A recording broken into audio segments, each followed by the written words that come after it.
پێوێکم لابوو لە بەغدا مام پیر داودمان پێوت خەڵکی دیبەگەی دەشتی دزەیی بوو. پیاوێک بوو بە 2 بارە هەژار بوو. ئەوی خوا عەرەبیشی دانابێ ئەو نەی ئەزانی. ئەو سەردەمە بوو کە حاجیەکانی کوردەواری ئەهاتن ئەچوون بۆ حەج، دیارە ئەمانە بە بەغدادا تێئەپەڕین. ئەمانەش کە دەهاتن خۆت ئەیزانی بە تایبەتی کە هاوین بێ زۆرتریان دزداشەیەک لەبەر ئەکەن و پشتێنێکی بەسەرەوە ئەبەستن و حەمایلەکەیان ئەخەنە ملیان و دیارە جامەدانەکەشیان بەسەرەوەیە. ڕاستی پیاو ئەمانە بە حاجی نازانێ، بەڵام با حاجی بن. مام پیر داودی لای منیش ئێوارە وەخت بوو، دزداشەیەکی سپی تازەی لەبەرا بوو، جامانە ڕیشوەدارەکەی بە دەورسەرەوە بوو، لە چەقی بەر دەرگای مزگەوتەکەدا لەسەر چنچکان دانیشت بوو، جگەرەیەکی قامیشی بەلالێەوە بوو، جگەرەی ئەکێشا و سەیری ئەو عالەمەی ئەکرد کە ئەهاتن و ئەچوون. هەندێک کەسیش هەن لە بەغدا قاوەی دەستگێڕ ئەگێڕن، تووشی هەر کەسێ ئەبن ئەیدەنێ و پارەی لێ ئەستێنن. بڕوات ببێ سوالکەری باشترە لەو ئیشەی ئەوان. ئەوەندەم زانی کابرایەکی ڕەشپێستی شەڕی چەڵکنی گرژن، جەزوەیەکی قاوەی بەدەستەوەیە لە دوورەوە مام پیر داودی بەدی کرد و بۆی کشا. لە باوەڕی ئەوە ئەم حاجیە کە هاتووە بۆ حەج ئەچێ، هیچ نەبێ شتێکی لێ ئەبەستێتەوە. هاتوو لە بەردەمیان ڕای گرت، مام پیر داودیش هیچ سێودووی لێ نەکرد، وەری گرت و خواردیەوە و فنجانەکەی دایەوە دەست کابرا. جگەرەکەی نەفەسێکی مابوو، نەفەسەکەی لێدا و فڕێیدا تا ئەمەی کرد. کابرا قاوەیەکی تریشی بۆ تێکرد، ئەویشی وەرگرت و خواردیەوە. ئەم قاوە چیانە ڕەوشتیان وایە لە قاوەی یەکەم و دووهەمە ئەگەر کابرا نەیوت بەسە، بۆی ئەکەن بە 3 فنجان و ئیتر بۆی تێناکەن. جا لەبەر ئەوە کە مام پیر داود نەیوت بەسە، کابرا قاوەی سێهەمیشی بۆ تێکرد، ئەویشی وەرگرت، خواردیەوە و فنجانەکەی دایەوە دەستی. کابرا ئیتر ڕاوەستا و چاوەڕێ ئەوە ئەکا کە هیچ نەبێ مام پیر داود حاجیە دەستبەرێ 50 فلسی بداتێ. خۆ مام پیر داودیش ئەسپێ لە گیرفانیا فەتاح پاشا ئەکا، هەر نازانیە دنیا چە باسە. کابرا کە سەیری کرد هیچ دیار نییە و زۆریش وەستا، ڕووی کردە مام پیر داود و وتی: ئەممی ئەشو ما تەلعەب و ئیدەک، واتە مامە وەکو ئەبینم دەستت ناخەیتە کار. مەبەستی ئەوە بوو یانی دەست ناکەی بە گیرفان تا پارە دەربێنی. مام پیر داودیش هیچ چۆنیەتی دانیشتنەکەی تێک نەدابوو، نەشی ئەزانی کابرا ئەڵێ چی. سەرێکی بۆ بەرز کردەوە وتی: چ دەرێی؟ کابراژ نەی ئەزانی ئەم ئەڵێ چی، هەر ئەیوت: ئەممی ئەشو ما تەلعەب و ئیدەک. لەو وەختەدا مام پیر داود دەستی برد و کیسە تووتنەکەی لە پشتێنەکەی کردەوە و پەڕەیە بەرماخی دەرهێنا و ئەغزە کۆنەکەی کردبوو بە پێچی جامەدانەکەیە، ئەویشی هێنا لەبەر ئەوە قاوەی خواردبووەوە، ئارەزووی جگەرەی بوو، دەستی کرد بە جگەرە تێکردن. کابرای قاوەچی کە ئەمەی چاوپێکە و دەستێکی ڕاوەشان و وتی: ئینی ئەقول و هیچی تەلعەب ئیدەک، وا من ئەڵێم وا تۆ دەستت بخەیتە کار. ئەمیش هەر ئەیوت: چ دەرێی؟ کابرا سەیری کرد هیچ قەڵکێک لەمە وەرناگرێ. قاوەکەی لە دەست دەرچوو، زۆریش ماتەڵ بوو، سەری خۆی هیز کرد و بە بۆڵە بۆڵ لێیدا ڕۆیشت. لەبەر ئەوە چاوی بە خەڵکی ترەوە بوو، نەشی وێرا جامەدانەکەی لەسەر بکاتەوە. لێرەدا سەیرتر ئەوە بوو وەکو کابرا ئەڵێ: ئاش لە خەیاڵێک و ئاشەوان لە خەیاڵێک. کابرای قاوەچی لای وابوو نێچیرێکی قەڵەوی دەستکەوتووە و ئێستا بەبێ قڕە پارەیەکی باشی لێ دەست ئەکەوێ. مام پیر داودیش لای وابوو لە دیوەخانەکەی سلێمان ئاغادایە لە دیبەگە. کابرای قاوەچی ئاغا قاوە بەسەر کرمانجەکانە ئەگێڕێ، ئیتر هیچ ئەوەی بەدڵا نەئەهات کە ئەمە بەغدایە و ئەبێ پارە بدا. تەنانەت لە پاشا من پێم وت بۆچی ئەو قاوەت وەرگرت؟ وتی: لۆ. وتم: ئاخر ئەبێ پارە بدەیت. وتی: کو؟ ئەبێ پارەش بدەم؟ وتم: ئەی بۆ چ سێبەری بن ئەشکەوتە؟ وتی: یانی کو؟ خۆلەکن خۆمان چ پارە و مارە نییە، جا من پارەم لەکوێ بوو بیدەم؟ وتم: کەواتە زۆر چاکە. ئەڵێ شەیتان جارێک لەو بەرکێوە تووشی کابرایەکی بێسەری بوو، پێی ود نایەیت تۆزێ دەمەتەقێ بکەین. کابراوتی با بیکەین. شەیتان زۆر شەکەت بوو، گەلێ سوڕابووەوە. بە کابرای ود برا با یەکتر هەڵبگرین. کابراوتی باشە، بەڵام مەرجەکەمان چۆن بێ؟ شەیتان وتی قسەکەت باشە، تۆ من هەڵگرە و دەست ئەەکەم بە گۆرانی وتن، هەتا هەچ گۆرانیەک ئەزانم ئەیڵێم کە هیچ نەمادا ئەبەزم تۆ سوار بە. تۆش دەست بکە بە گۆرانی وتنی خۆت تا دوایی دێ، ئەو وەختە تۆش دابەزە. کابرا وتی باشە و ملی بۆ دانەواند. وتی وەرە بچوەرە سەر قەڵادۆشکانم. شەیتان سوار بوو، دەستی کرد بە گۆرانی وتن، ماوەیەک بەم جۆرە سوڕانەوە و ئاهەنگەکانی هەموو وت و پاشان وەستا. کابرا وتی ئەوە بۆچی دەنگت نایە؟ شەیتان وتی وەڵڵا ئیتر هیچ نەما. وتی کەواتە دابەزە نۆرەی منە. شەیتان دابەزی و کابرا چووە سەرشانی و دەستی کرد بە وتن، حەیولانێ هەی حەیولانێ، حەیولانێ هەی حەیولانێ. هەر وتی و هەر نەبڕایەوە. شەیتان بە تەواوی هەموو دنیاگەڕا و پڕزەی لێ بڕا. ئەو جار دەوری دنیای دایەوە. حەیولانێ هەر دوایی نەهات.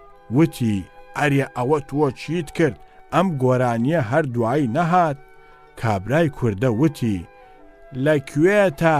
ئەمە جارێ هەر حەیولانەیە، تەرحێوەکەی هێشتا لە دواوەیە.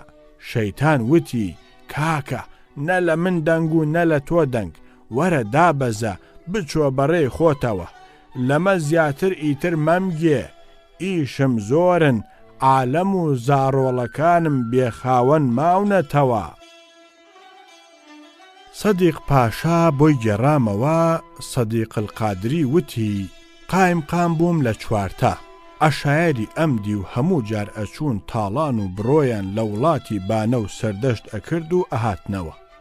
خەڵکەکەی ئەو لاش ئەچوونە لای فەرماندەی سەردەشت شکاتیانە کرد. فەرماندەش قاقەزی بە فارسی بۆ من ئەنووسی کە جەردەکان بگرم و ماڵەکە بسێنمەوە. منیش هەموو جار لە وەڵامی نامەکەیە بە عەرەبی ئەمنووسی لەم نوعسیر و عەلا شەی. هەموو ساڵێ جارێکیش بە ناوی ئەوەوە کە هەردووکمان قۆمی سەری سنوور بووین، لە دێیەک لەو دێیانە کۆ ئەبووینەوە و قسەمان لە کاروباری سنوور و هاڵ و هەواڵی ئەو یاڵەوە ئەکرد. وتی ڕۆژێک بڕیارماندا کە لە دێی بێوڕێ کۆبینەوە. من لێمدا چووم، شوێنیان بۆ چاک کردبووین، دانیشتم و زۆری پێنەچوو. فەرماندەش هات. بە شوێن ئەوە کابرایەکی ئەمنیەی ئێرانی ئەوەندەم زانی نەقەنق نیشتووە بە گونیەیەکی پڕ لە قاقەز و دەفتەر و شتومەکەوە. هێنای لە تەنیشت منەوە دای بە ئەرزا و هەناسەیەکیدا، وەکو بڵێت زۆر هیلاک بووە. منیش بەلامەوە سەیر بوو. وتم ئەوە چییە؟ کابرا بە تووڕەییەکەوە وتی ئاقا، ئین هەمی لەم نەعسیراست. تومەز ئەوراقی ئەو ساڵە کە بە شوێن شتە دزراوەکانە نووسراوە وەڵامی دراوەتەوە هەمویان هەڵگرتووە و هێنابوویان بۆ ئەوێ پڕ ئەو گونیەیە و کابرا ناوی نابوو لەم نوعسیر. مەلایەک هەبوو هەموو دەوری گەنجی بەسەر بردبوو، بۆی نەلوا بوو ژن بێنێ. هەر وانێکەکەی هەڵ ئەگڵۆفت، پیر بوو پشتی کۆما بووەوە. ئەو وەختە بە نسیبی هەموو لایەک بێ ژنێکی بە نسیب بوو. شەوێ بووکی بۆ کرایە پەردە، بووک ئەتود بەچکە حۆریە. مەلا هەر بە دەوریا هەڵ ئەسوڕا و هیچی بۆ نەکرا. بیللامانێ وانێکەکەی هێزی ڕازبوونەوەی تیا نەما بوو. جا ئەیدا بەڕانی خۆیا و ئەیوت ئاخ بۆ کێرەکەی شەرحی موغنی. هیچ بەیانی هەروەک خۆی هاتە دەرەوە. شەرح موغنی کتێبێکی نەحوە، فەقێ لە وەختی سوختەیەتیدا ئەیخوێنێ. ئەو دەورە کە ئەو کتێبە ئەخوێنرێ هەڕەتی گەنجێتیە. وانێکەکە لەو دەورەدا ساج ئەسمێ. جا ئەم ئاخی بۆ ئەو دەورەیە هەڵ ئەکێشە. جاران لەو دەشتی دزەیە مەلا زۆر کەم بوو. لە 10-12 گوندا بە حاڵ گوندێک مەلایەکی تیا هەبوو. مەلایەک هەبوو ئەیوت مەلا محەممەدی بەهەشت فرۆشت لە گوندی قوشتەپە دائانیشت. ئەو مەلایە لە جەژنانی ڕەمەزانە سەری ئەهلی هەموو ئاواییەکانی چاک ئەکردەوە و سەرفیترەی هەموویانی وەرئەگرت. لە ناو کرمانجایەتیشە لایەن وایە سەر هەر ڕۆژی جەژن چاک بکرێتەوە، ئەگینا بەر ناکەوێ. مەلاش خۆ پێی ناکرا هەر ڕۆژە بەسەر هەموو گوندەکانە بسوڕێتەوە و سەریان چاک بکاتەوە، هەر ئەوەی پێەکرا یەک دوو دێ بگەڕێ. جا ئاواییەکانی تر پێیان ئەوت مامۆستا خۆسەری ئێمە چاک نەکردیتەوە، کو سەرفیترەت بدەینێ. ئەویش ئەیوت بابم من هەر لە بەیانی ڕۆژی جێژنێوە بێ فیترە سەری هەموم چاک کردیتەوە. مەبەستەکەشی ئەمەیە گۆیە سەر لە بەیانی لەو دێدا کە لێی بووە چووەتە قەراغ ئاواییەکە، پەنجەیەکی درێژ کردووە بە دێهاتەکانی ترا و فیکەیەکی بۆ کێشاون، ئیتر بەم جۆرە ئەوە سەری هەموویانی چاک کردووەتەوە. ئەم چەند قسەیە فەزڵ محەممەد حوسێن لە سولەیمانیەوە بۆ ڕشتەی ناردووە. کابرایەک دایکێکی پیری ئەبێ نەخۆش ئەکەوێ، مەلایەک بانگ ئەکا کە یاسینێ لەسەر دایکی بخوێنێ. لەو کاتەدا کە مەلا خەریکی یاسین خوێندنەکە ئەبێ، کوڕا قاشە شووتیەکی سووری گەیشتووی جوان ئەدا بە دایکی کە بیخوا. دایکە هیچ دەستی بۆ نایەنێ تۆمەز مردووە. مەلاش هەر خەریکی یاسین خوێندنی خۆیەتی. کوڕە ڕووی تێکاو ئەڵێ مەلا بیوڕۆ بیوڕۆ تڕیاوە کێرتە، جاران بۆ توێک لە گواویەک هەزار گانیەدا، ئێستا ناوە سوورەکەشی ناخوا، دەی ئیتر بیوڕۆ. ژنێک هەبوو لەو بنارە دۆستێکی هەبوو، هیچ شوێنێکیان نەبوو بۆ ژوان. قسەیان هاتە سەر ئەوە کە هەموو شەوێ کابرای دۆستە بێت و ژنەش لە باخەڵی مێردەکەیە بێت، لە تەنیشتیەوە ڕاکشێت و گەمۆگاڵتەی خۆیان بکەن. بەڵام خۆت ئەزانی دنیا تاریکە. بۆ ئەوەی کابرای دۆستە لێی تێک نەچێ، ژنە پێیوت من پەتێکی سپی ئەبەستم بە قاچمەوە، ئیتر بەوەدا بزانە کە ئەوە قاچی منە و هی مێردەکەم نییە. چەند شەوێک بەم جۆرە گەمەوگاڵتەیان کرد. شەوێک مێردەکەی چاوی بە پەتەکە کەوت، لێی پرسی ژنەکە ئەو پەتە چییە بە قاچتەوە؟ ژنەش وتی پیاوەکە ئەمە دەزووی بەندەزووی پەتدەزووی شادەزووی شۆخدەزووی پیرۆزی شەودۆزی سەرهۆزی مرادە، هەر کەس لە پێکا ئیمامی نازداری خدری زیندە ڕۆحم بە قوربانی بێ، بەخۆی و دارعەساکەیەوە دێ بەلایەوە، گوڵاوێکی ڕوونی بەبۆن و تینی ئەداتێ، بەخشەیەکەوە بەشکەیەکەوە بەمشەیەکەوە مرازی هەردوو دنیای ئەداتێ. پیاوەکە ئەمەی بیست خۆی لێمادا، بۆی ڕێکەوت بەبێ چرپە و بەدزیەوە پەتەکەی لە قاچی ژنەکەی کردەوە و بەستی بە قاچی خۆیەوە. ئەو شەوە لە نیوە شەوە کابرای دۆستە دێت و دەست ئەکوتێ بە پەتەکە قاچەکە ئەدۆزێتەوە و بە قاچی ژنەکەی ئەزانێ، دەرپێکەی دائەکەنیە و تێیبەر ئەبێ. کابرا بەخەبەر دێ و کە سیر ئەکا یەکێ تێیبەر بووە ئەیکا بەهەرە. کابرای دۆستە کە ئەزانێ لێی تێکچووە، لنگی کابرا فڕێ ئەدا و بۆی دەرئەچێ. ژنە خەبەری ئەبێتەوە ئەڵێ ئەوە چی بوو؟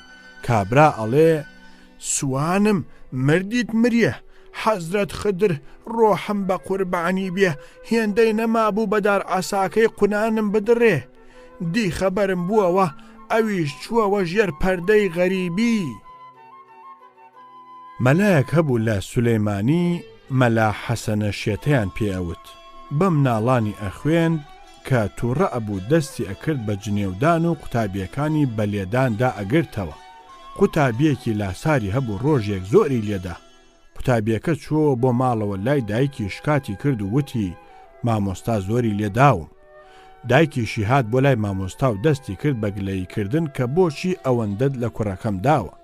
مەلا حەسەنیش وتی دایکم خۆشکم لا حەیا فی الدین، لە گرێی قنگت بەم، کوڕەکەت زۆر لاسار و بێ حەیایە، بۆیە لێمدا ئەگینا ئەستۆی بشکێ و چاویشی دەرێ. کابرایەک هەبوو لە ناو نەورۆڵی، دەستی حەکیمی هەبوو. ئافرەتێکیش هەر لەوێدا هەبوو، برینێکی ناقۆڵا لە لاڕانی هاتبوو چاک نەئەبووەوە. کابرای حەکیمیان بردە سەری هێنای بەدەوا و دەرمان مەعجوونێکی دروست کرد و کردی بە شاپڵیتە و کێشایە کونی برینەکەوە.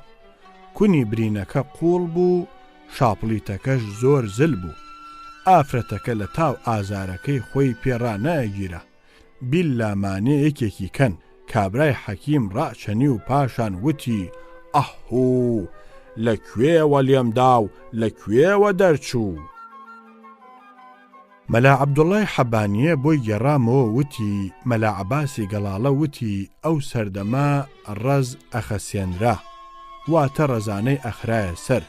مدیرێکی پڕی زل لە سوورداش هەبوو، خۆی هەستا چوو بۆ سەرگەڵوو بۆ تەخمینی ڕەزانەی ئەو ناوە. ئەو ساڵەش تەرزە ئەو ناوەی هەموو کتاب و ترێ زۆر کەم بوو.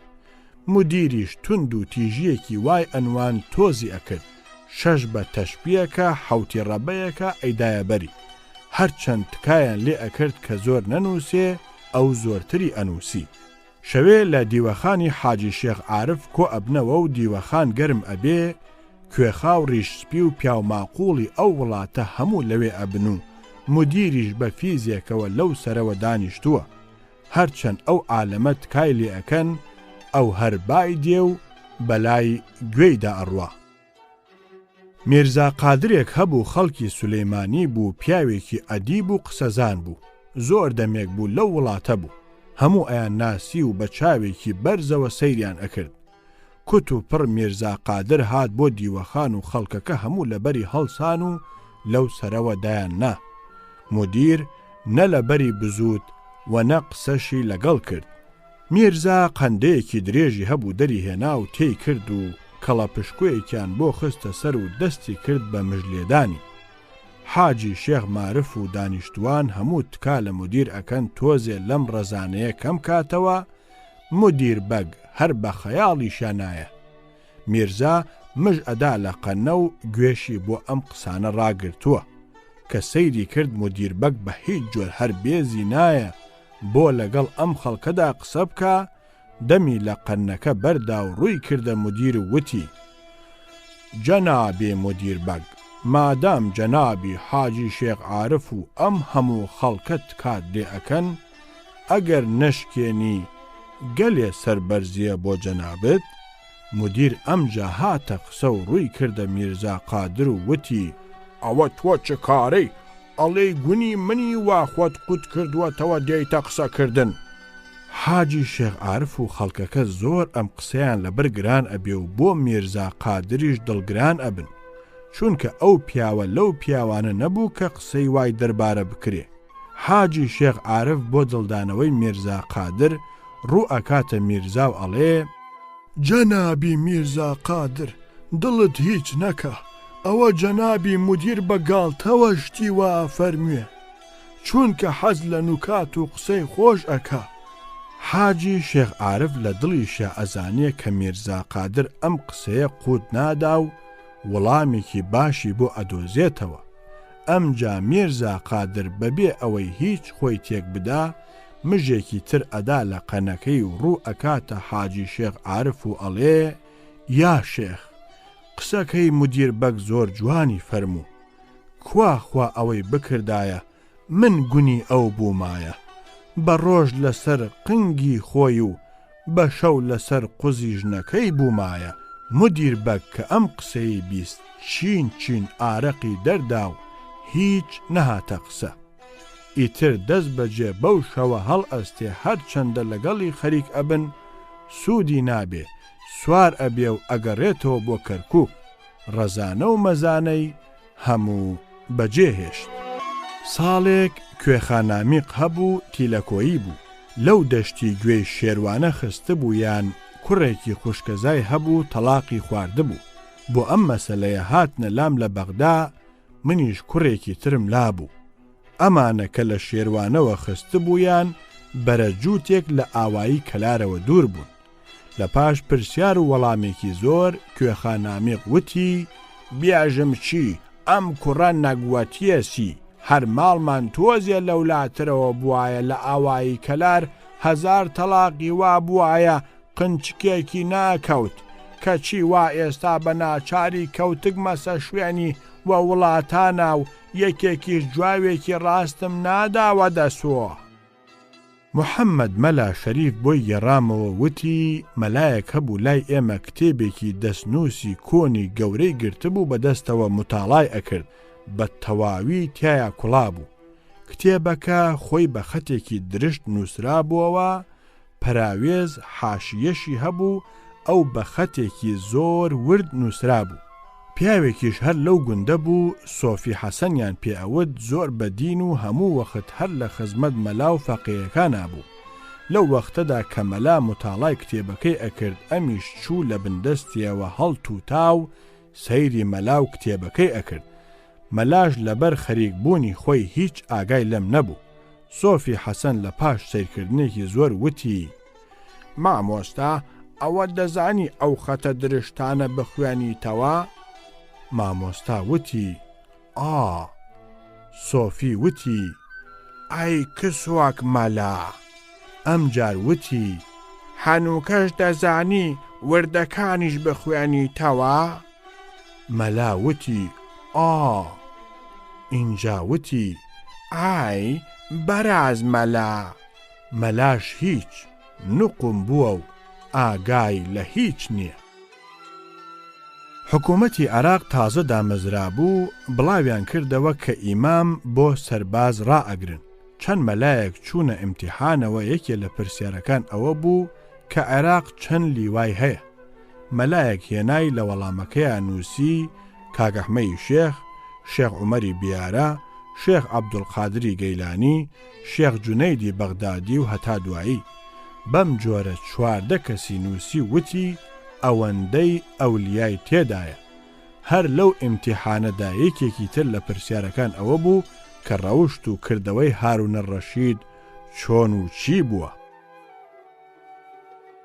لەو سەرشیوە شێخێک هەبوو ئەمری خوای کردبوو.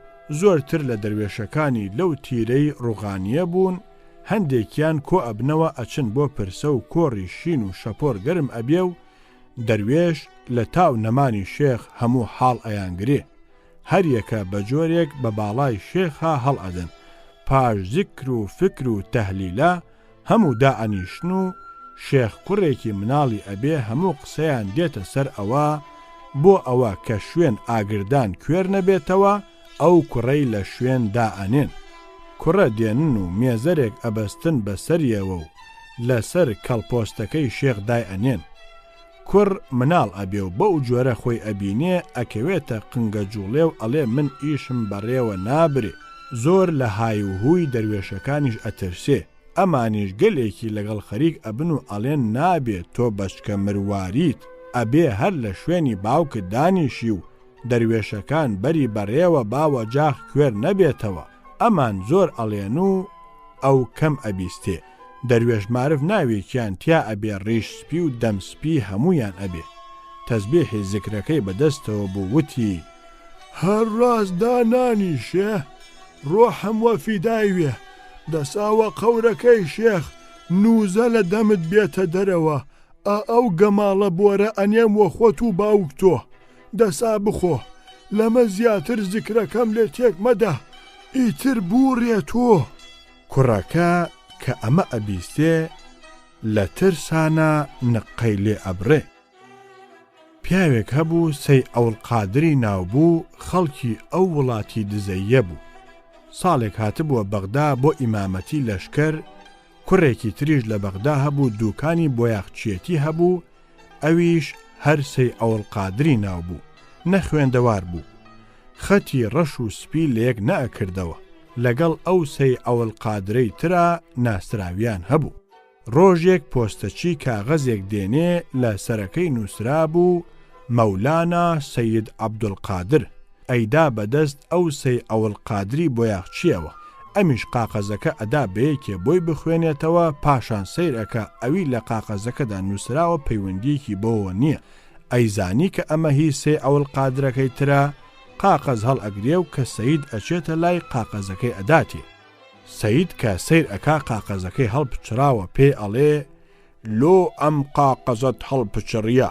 ئەویش پێ ئەڵێ: تووە خۆت ئەزانی من نەخوێندەوارم پۆستە چیەکە هێنای بۆ من و منیش ناوم سێ ئەوڵقادرە لام وا بۆ هی منە دام بە یەکێ بۆی خوێندمەوە پاشان زانیم هی من نییە و هی تۆیە ئیتر من چوزانم ئەویش پێ ئەڵێ کو نازانیت هی تۆ نییە مردیت مریە تۆ نابێ حەقت ببێ ئاخر کولۆ تۆ دەنووسن مەولانا تۆ کەی مەولانا بوویتە تۆ خۆت و مەولانا لێک ناکەیتەوە ساڵح قازی بۆی گەڕامەوە وتی معلمێکی وەکو من هەبوو ڕۆژێک داوی نابووەوە بۆ چۆلەکە گرتن دەور و بەری داوەکەی پڕ کردبوو لە دان و خۆی لە دوورەوە لێی دانیشت چۆلەکەیەکی زۆر لە دەوروبەری دانەکە کۆبوو بوونەوە و دەستیان کرد بە چینەکردن وتی کابرا کەڵەشێرێکی هەبوو لەو کاتەدا کەڵەشێرەکەش هات و لەگەڵ چۆلەکەکانە دەستی کرد بە دان خواردن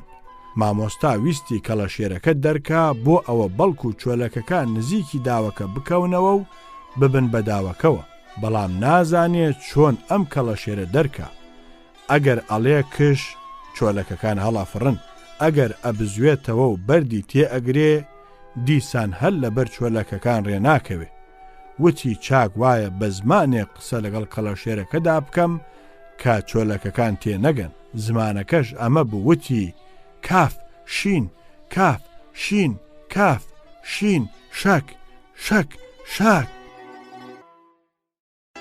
گەنجی درەخشان ئەڵێ دەوری زوو لە وڵاتی مادستانە پادشایەکی بەدەسەڵاتی زۆر ساماندار هەبوو هیچ مناڵی نەبوو بەم بۆنەیەوە شەو ڕۆژ لە پەژارەدا بوو هیچ شێخ و پیاوچاک و پزیشکێکی نەهێشت کەڵکی نەبوو قەڵەم ڕەوەکەشی ڕۆژ بە ڕۆژ هەر زیادی ئەکرد بەڵام دڵی ئەو ڕۆژ بە ڕۆژ تەنگتر ئەبوو ڕۆژێک هەموو ئەستێرە ژمێری مەملەکەتی کۆ کردەوە کە بەڵکو لە ئەستێرەی بەختی ئەوە شتێکی بۆ بدۆزنەوە ئەستێرە ژمێران لە پاش ئەوە کە بە زانایی خۆیان هەموو ئەستێرە گەڕان شتێکی زۆر سەیریان چاو پێکەوت قسەیان هاتە سەر ئەوە کە بۆ پادشای نەگێڕنەوە بەڵام پادشا تەنگی پێ هەڵچنین و وتی هەر شتێکتان دیوە ئەبێ پێم بڵێ ناچار ئەوانیش وتیان ئەوەی ڕاستی بێ پادشاهم لە ئەستێرەی بەختی تۆدا کوڕێک بەرچاو ئەکەوێ و کوڕێکت ئەبێ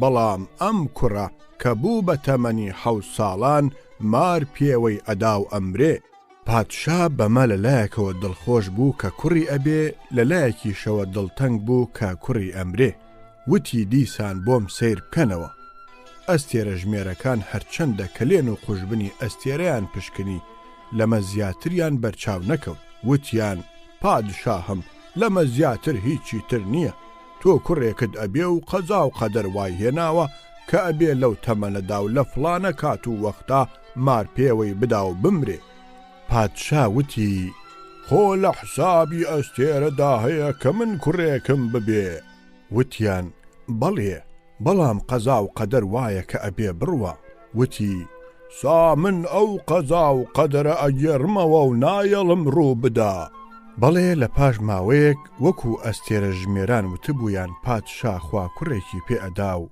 لە هەموو قەڵەمڕەوی وڵاتە بوو بە ئاهەنگ و زەماوەند و شای و لۆغان شاو شاژن کۆرپەی ئیمڕۆژ و جێنشینی پاشە ڕۆژیان نەوەک لە ناو دڵی خۆیانە بەڵکو لە ناو دڵی هەموو مردمی وڵاتە بە نازی شیر و شەکەر بەخێوە کرد پادشایش ئیتر هەر لەو فکرەدا بوو کە چۆن ئەم قەزا و قەدەرە بگێڕێتەوە و ئەم جگەرگۆشەی بۆ بمێنێتەوە هەموو ڕۆژێ هەموو دانا و زانا و توانای مەملەکەتی کۆ ئەکردەوە و ئەکەوتنە ڕاوێژکردن ئەوان ئەیانوت قەزا و قەدەر ناگێڕێتەوە ئەم ئەیوت ئەبێ بیگێڕمەوە بەم جۆرە 6 ساڵی ڕەبەق تێپەڕی و پێنرایە ساڵی حوتەمین اینجا پادشا هێنای لە دەشتێکی پان و فراوانی وەکو دەشتی سەرنوێدا فەرمانیدا هەموو خۆڵی دەشتەکەیان تا قوڵایی 4 گەز هەڵکۆڵی و خۆڵەکەیان فڕێدا شوێنەکەیان بە بلور و مینا داڕشت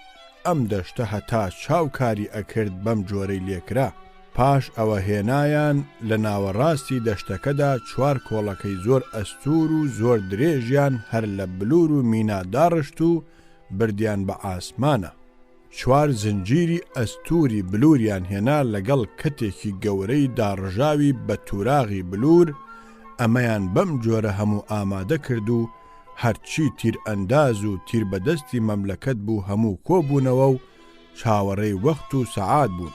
ئەستێرەکانیان ئەگرت و حسابی ئەستێرەیان واگەیاندبوو لە پادشا ئەگەر لە فڵانە دەقیقە و سەعاتە ئەو کوڕە بپارێزرێ و مار پێوەی نەدا، ئیتر قەیرانەکەی بەسەر ئەچێ و 1000 ساڵ لە دنیادا ئەمێنێ.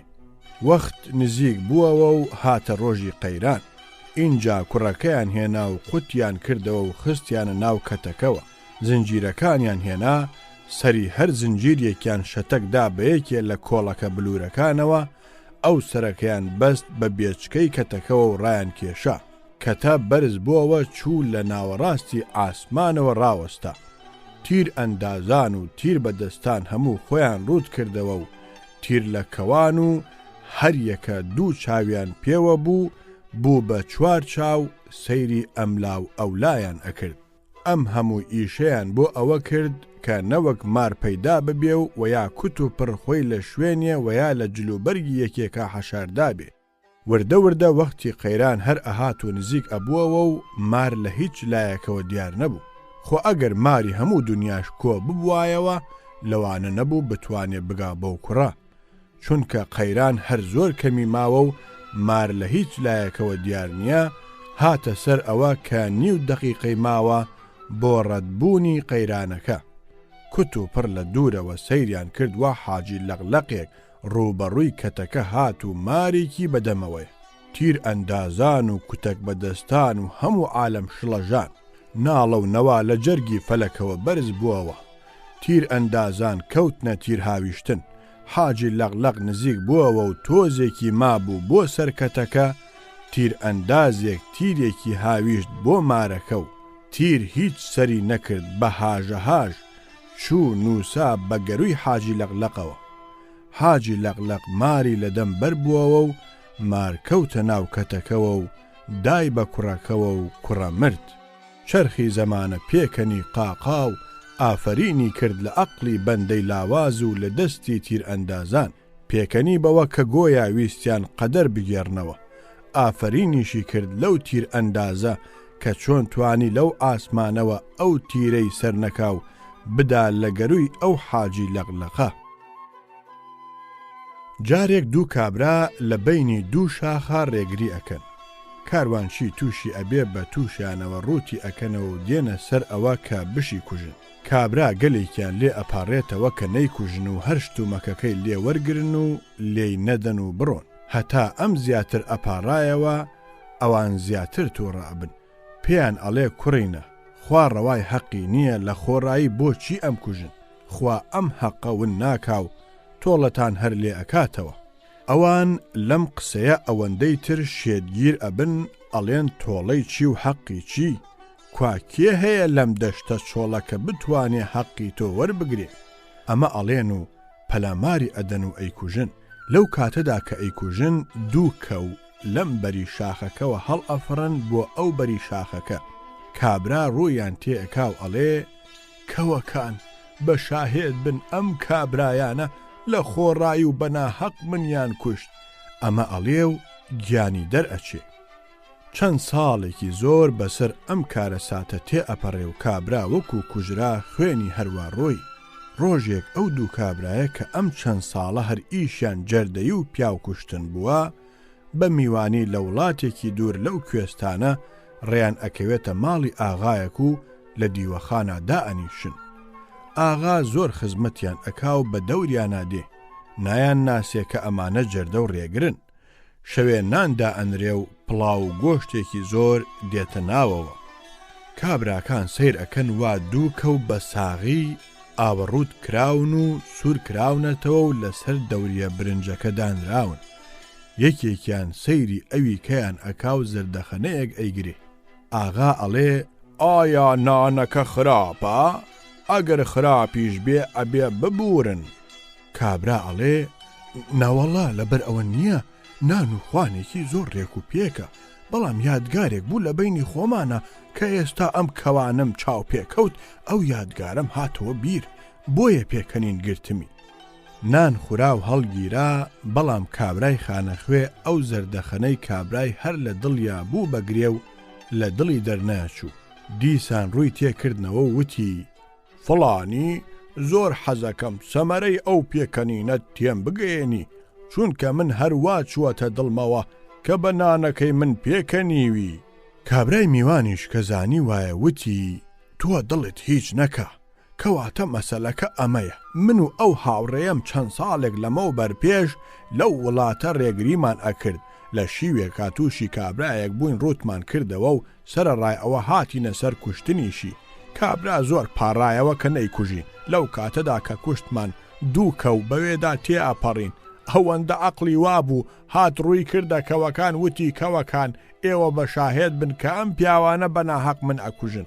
ئەمەی وت و ئیتر گیانی دەرچوو. ئێستاش کە چاوم بەم دوو کەوە سوورکراوەیە کەوت، ئەو کارە ساتەم هاتەوە بیر و بە هاوڕێکەی خۆمم وت عەقڵی ئەو کابرایەت بێتەوە بیر کە ئەچوو لەبەر بێدەسەڵاتی شتی وەکو ئەمانەی ئەکرد بە شایەت، ئەگینا خوا حەقە نان و خوانی تۆ هیچ بێتفاقیەکی تێدا نەبوو.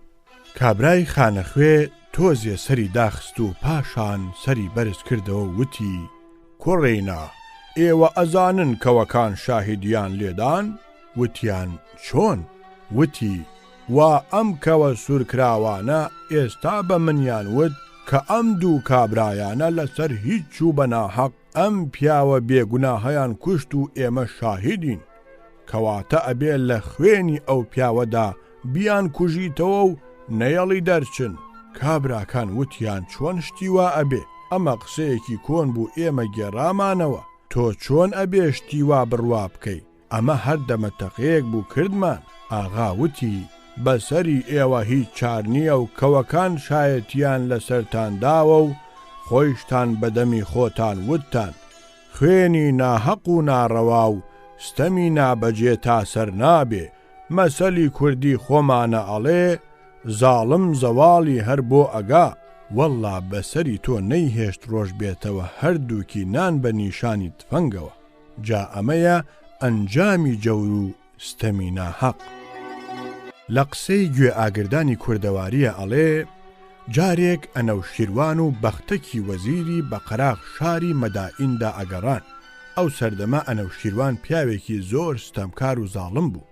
هەموو وڵات و مەملەکەت لەبەر جەوری ئەو بوو بە وێرانە و ئەهلەکەی هەموو تەفر و تونابوو بوون. ئەڵێ کە چوونە قەراغ شار هەمووی کەلاوە و وێرانە بوو. ئەنەوشیروان سەیری کرد بایەقوشێک لەسەر دیواری کەلاوەیەک نیشتووە و ڕووی کردووەتە بایەقوشێکی تر کەوا بەسەر دیواری کەلاوەیەکی ترەوەیە.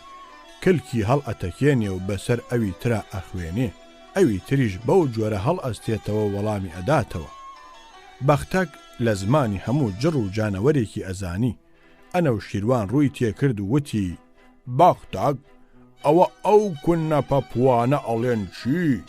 ئەویش وتی: شاهم چیت عەرز بکەم، شتێکی وانییە. نابێ، هەر ئەبێ پێم بڵێیت. شاهم ناتوانم عەرزت بکەم، ئەگەر هیچم لێ ناکەی عەرزت ئەکەم. لە ژێر سێبەری منای مەترسا. اینجا بەختەک وتی: قوربان ئەو بایەقوشەیان داوای کچی ئەوی تریان ئەکا بۆ کوڕی خۆی، ئەویش داوای مارەی لێکا. جا داوای چی لێکا؟ قوربان ئەڵێ ئەبێ 100 کەلاوە بکەی بە مارەی کچەکەم. ئەی ئەو چی جواب ئەداتەوە؟ قوربان ئەڵێ ئەنەوشیروان پادشا بێ و بەختەک وەزیر بێ، نەوەک 100 کەلاوە بەڵکو 1000 کەلاوە بە پوڵیەک. ئەنەوشیروان تاسێک بردیەوە و وتی: چۆن من وام لێ هات کە پەلەوەریش لە زوڵم و ستەم بکەونە قسەکردن و باسم بکەن؟ ئیتر نەچوو بۆ گەڕانەکەی، هەر لەوێوە گەڕایەوە و ئەو ڕاوڕەوشتەی کە تا ئەو وەختە هەیبوو هەمووی فڕێدا و دەستی کرد بە دادپەرستی و وڵات ئاوەدانکردنەوە و زنجیری عەدالەتی ڕاکێشا و بوو بەو ئەنەوشیروانەی کە پێی ئەڵێن ئەنەوشیروانی عادڵ. دیسان هەر لە قسەی گوێ ئاگردانی کوردیە ئەڵێ کابرایەک لەو دەشتە بڕەمەڕێکی هەبوو. یەکێ لە مەڕەکانی لە شەوی نەورۆزدا زاو بەرخێکی هێنا. کابرا دەست بەجێ کاردێکی هەڵگرت و چووە سەر بەرخەکە سەری ببڕێ. بەرخەکە هاتە زمان و وتی ئەوە چیەکەی؟ کابرا وتی چیەکەم؟ سرت ئەبڕم و ئەتخۆم. بەرخە وتی کاکە برا، ئەزانی من ئێستا پێم ناوەتە ئەم دنیاە، نازانم دنیا چۆنە و چۆن نییە، هەر ئەوەندە ئەزانم تاریکە، بۆچی دنیا هەروایە؟ کابرا وتی وانییە، ئەمە شەوە بۆیە تاریکە کە کەوتینە ڕۆژ دنیایەکی ڕووناکە. بەرخە وتی کەواتە سرم مەبڕە، با ئەو دنیا ڕووناکەش ببینم. کابراش وتی باشە. ئەو شەوە لێی گەڕا و ڕۆژ بووەوە و دنیایەکی ڕووناک هاتە پێشەوە. ئەو ڕۆژەش بەسەر چوو کەوتنەوە شەوێ. کابرا بەخۆی و کاردەکەیەوە چووەوە سەری وتی وا ڕۆژیش بەسەر چوو کەوتینەوە شەوێ، ئیتر سرت ئەبڕم. بەرخەکە وتی کاکە بۆچی ئەمە چە وەختێکە؟ کابرا وتی ئەم وەختە سەرەتای بەهارە و دنیای دڵدارانە. بەرخە وتی کاکە تۆ ئەزانی من بەهارم نەدیوە، لێم گەڕێ با بەهار ببینم چۆنە و ئەو وەختە سرم ببڕە. کابرا وتی باشە. بەهار بەسەر چوو کەوتنە هاوین. کابرا بەخۆی و کاردەکەیەوە چووەوە سەری وتی ئەوە بەهاریش بەسەر چوو، ئیتر سرت ئەبڕم.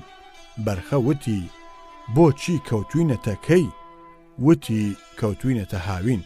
وتی کاکە تۆ ئەزانی من هاوینیشم نەدیوە، لێم گەڕێ با سروەی هاوینیش ببینم. وتی باشە. هاوین بەسەر چوو کەوتنە پاییز. دیسان کاردی هەڵگرت و چووەوە سەری. وتی ئەوە هاوین دوایی هات و ئەبێ سرت ببڕم. وتی بۆچی ئێستا واین لە چییە؟ وتی واین لە پاییزا و گەڵا خەزانی پاییزە. بەرخە وتی کاکە تۆ لە من چاکتر ئەزانی کە پاییزم نەدیوە، وەزم لێ بێنە با پاییزیشم چاو پێ بکەوێ. ئەویش وتی باشە. پاییز بەسەر چوو پێنرایە زستان. کابرا کاردی هەڵگرت و چوو بۆ لای بەرخەکە و وتی برا ئەوە پاییزیشت چاو پێکەوت و پاییزیش بەسەر چوو، ئیتر سرت ئەبڕم. وتی بۆچی ئێستا چ وەختە؟ وتی وەختی زستانە و کڵێڵەی کاوانە. وتی کاکی مۆبەت خۆ ئەزانی کە من نەزستانم دیوە نەکڵێڵەی کاوان، کەواتە لێم گەڕێ با ئەم زستانی توەش ببینم. ئەویش وتی باشە. زستان بەسەر چوو کەوتنە شەوی نەورۆز و کەوتنە بەهار. کاردی هەڵگرت و چووەوە بۆ لای بەرخەکە وتی بەرخە ئەوە زستانیش بەسەر چوو، ئێستا چی ئەڵێ؟ بەرخە وتی بۆچی کەوتینە چی؟ کابرا وتی کەوتینەوە بەهار. اینجا بەرخەکە وتی وەکو بەهارەکەی پار. ئەویش وتی ئا. وتی بۆچی شتی تر نەماوە؟ وتی نا. بەرخە پێی وت کەواتە ئیتر سرم ببڕە. دنیا عیبارەت لە شەو ڕۆژ و چوار وەختە لە بەهار و هاوین و پاییز و زستان. هەر شتێکی تر بە شوێنیا بێت دەورکردنەوەیە و نەبێ شتێکی تازە بێ. لەگەڵ ئەوەشە هەر ئەم هەناسەیەیە کە تایام و ئیشی خۆت بکە و خوات لەگەڵ. ئەمیر تەیموری گورگانی کە لە ساڵانی نێوان 708 هیجری تا 771 ژیاوە گەلێ وڵاتی گرتبوو. مەتەڵێکی لە عالم و زاناکانی ئەو وەختە داهێنا بوو کەوا خودا ئیشی چییە. ئەچووە هەر وڵات و مەملەکەتێک ئەم پرسیارەی ئەکرد و هەر کەس هەر وەڵامێکی ئەدایەوە بە دڵیان نەئەچوو. ئەم پرسیارەی ئەم لە هەموو وڵاتێکە ناوبانگی دەرکرد بوو. ئەوەش بڵاو بووبووەوە کە کەس وەڵامی پێ نەدراوەتەوە. لە پەلامارەکەیە بۆ سەر بەغدا دیارە لە ڕێگەی کوردەواریەوە چووە. ئەڵێن لەوێ شاکۆڕێکی گرتووە و ئەم پرسیارەی کردووە. مەلاکان هەموو لەرزیان لێ ئەنیشێ. مەلایەک فەقەیەکی بچکۆڵەی لا ئەبێ پێ ئەڵێ مامۆستا سبەینێ کە چوویتە دیوان من لەگەڵ خۆتا بەرە و بە ئەمیر تەیمور بڵێ ئەم پرسیارە لە من بکە من وەڵامی ئەدەمەوە. مەلا ئەمەی بەلاوە زۆر سیر ئەبێ، چونکە هەموو عالمەکانی ئەو دەورە نەیانتوانیوە وەڵام بدەنەوە. ئێستا ئەم مناڵە چۆن ئەتوانی؟ ناچار مەلا کە ئەکەونە سبەینێ فەقێ بچکۆلە لەگەڵ خۆی هەڵ ئەگرێ و بە ترس و لەرزەوە ئەچێ بۆ بارەگا. بارەگای پادشاهی پڕە لە عالمان و لە وەزیرەکان. سەعدەددینی تەفتازانیش لەگەڵ ئەمیر تەیمور ئەبێ و لە تەنیشتی ئەمیرەوە دانیشتووە و ئەمیر تەیموور خۆی لەسەر تەختێکی بەرزی پادشاهی دانیشتووە. مەلا ئەچێتە ژوورەوە، پاشان قسە دێتە پێشەوە و ئەمیر تەیموور ڕوو ئەکاتە مەلا و دانیشتوەکان و ئەڵێ خوا ئیشی چییە؟ مەلا ئەڵێ پادشاهم پرسیار لەو فەقیە بچکۆلەیە بکە ئەو وەڵامت ئەداتەوە. پادشا و دانیشتوەکان سەریان سوڕ ئەمێنێ لەم قسەیە کەشتی وا چۆن ئەبێ. پرسیارێکی وا کە تا ئێستا هیچ عالمێک جوابی نەداوەتەوە ئێستا بە مناڵێکی وا چۆن جواب ئەدرێتەوە. لە ئاخرا پادشا ڕوو ئەکاتە فەقیە بچکۆلەکە و ئەڵێ کوڕم تۆیت کە خۆتت ئامادە کردووە بۆ وەڵامدانەوە؟ ئەڵێ پادشاهم بەڵام لە پێش پرسیارەکەتا من پرسیارێکت لێ ئەەکەم. پادشا ئەڵێ بیڵێ.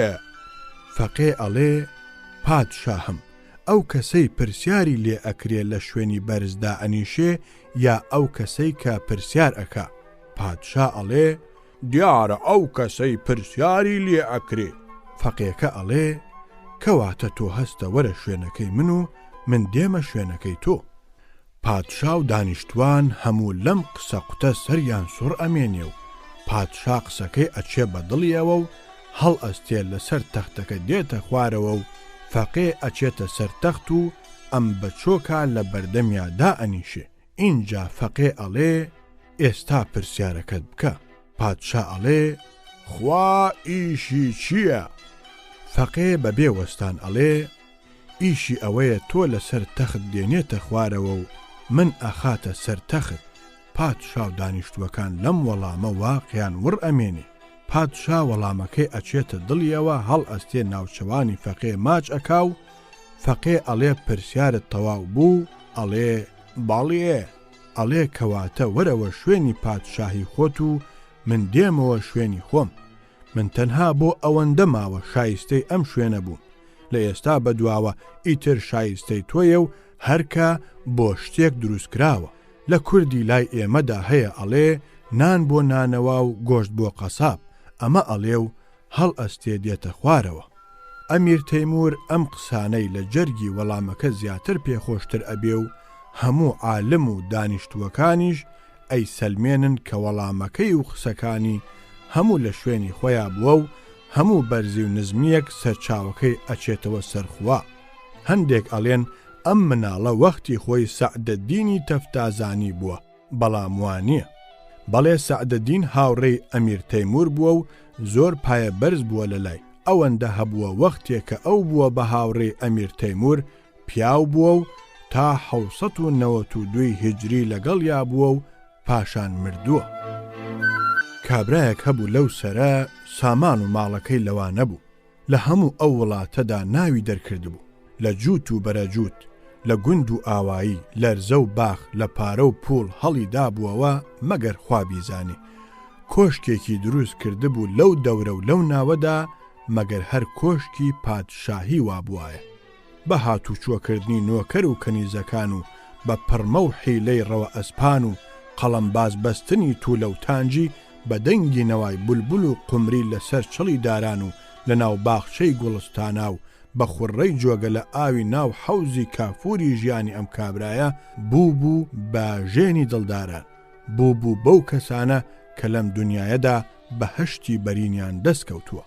هەر ڕاست لە بندەستی کۆشکی ئەم کابرایەوە کەوێڵێکی بچکۆڵەش هەبوو کە هی پیاوێکی هەژاری دوور لە هەموو نعمەتێکی دنیا بوو. 4 تۆپەڵە قوڕی خستە بووە سەر یەک و بە بەڵم و زەل سەرەکەی گرتبوو ناوی نابوو خانوو.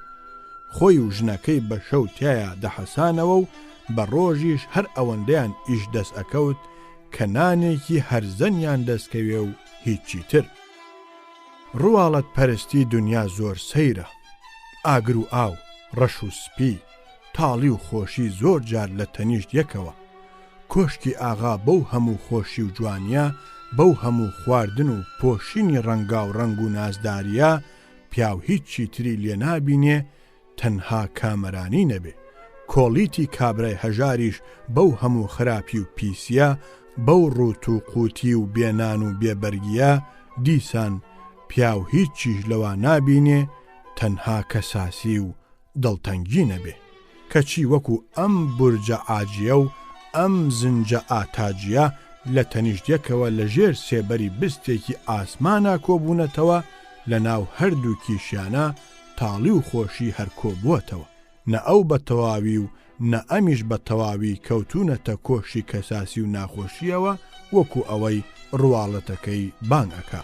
هەر لەبەر ئەمە بوو بۆیە ئاغاژنی خاوەن کۆشک بەیانیەک نەبوو لە خەو هەستێ و لەسەرەوە چاوی بە بەژن و باڵای کابرای ڕۆتەڵەی ناو کۆڵید نەکەوێ کە ئەچوو لە ناو گۆمە قوڕاوی بەرماڵەکەیانە لە کاتی مەلا بانگدانا مەلەی ئەکرد و وەسڵی دەرئەکرد بۆ ئەوە نوێژەکەی بەیانی نەڕوە.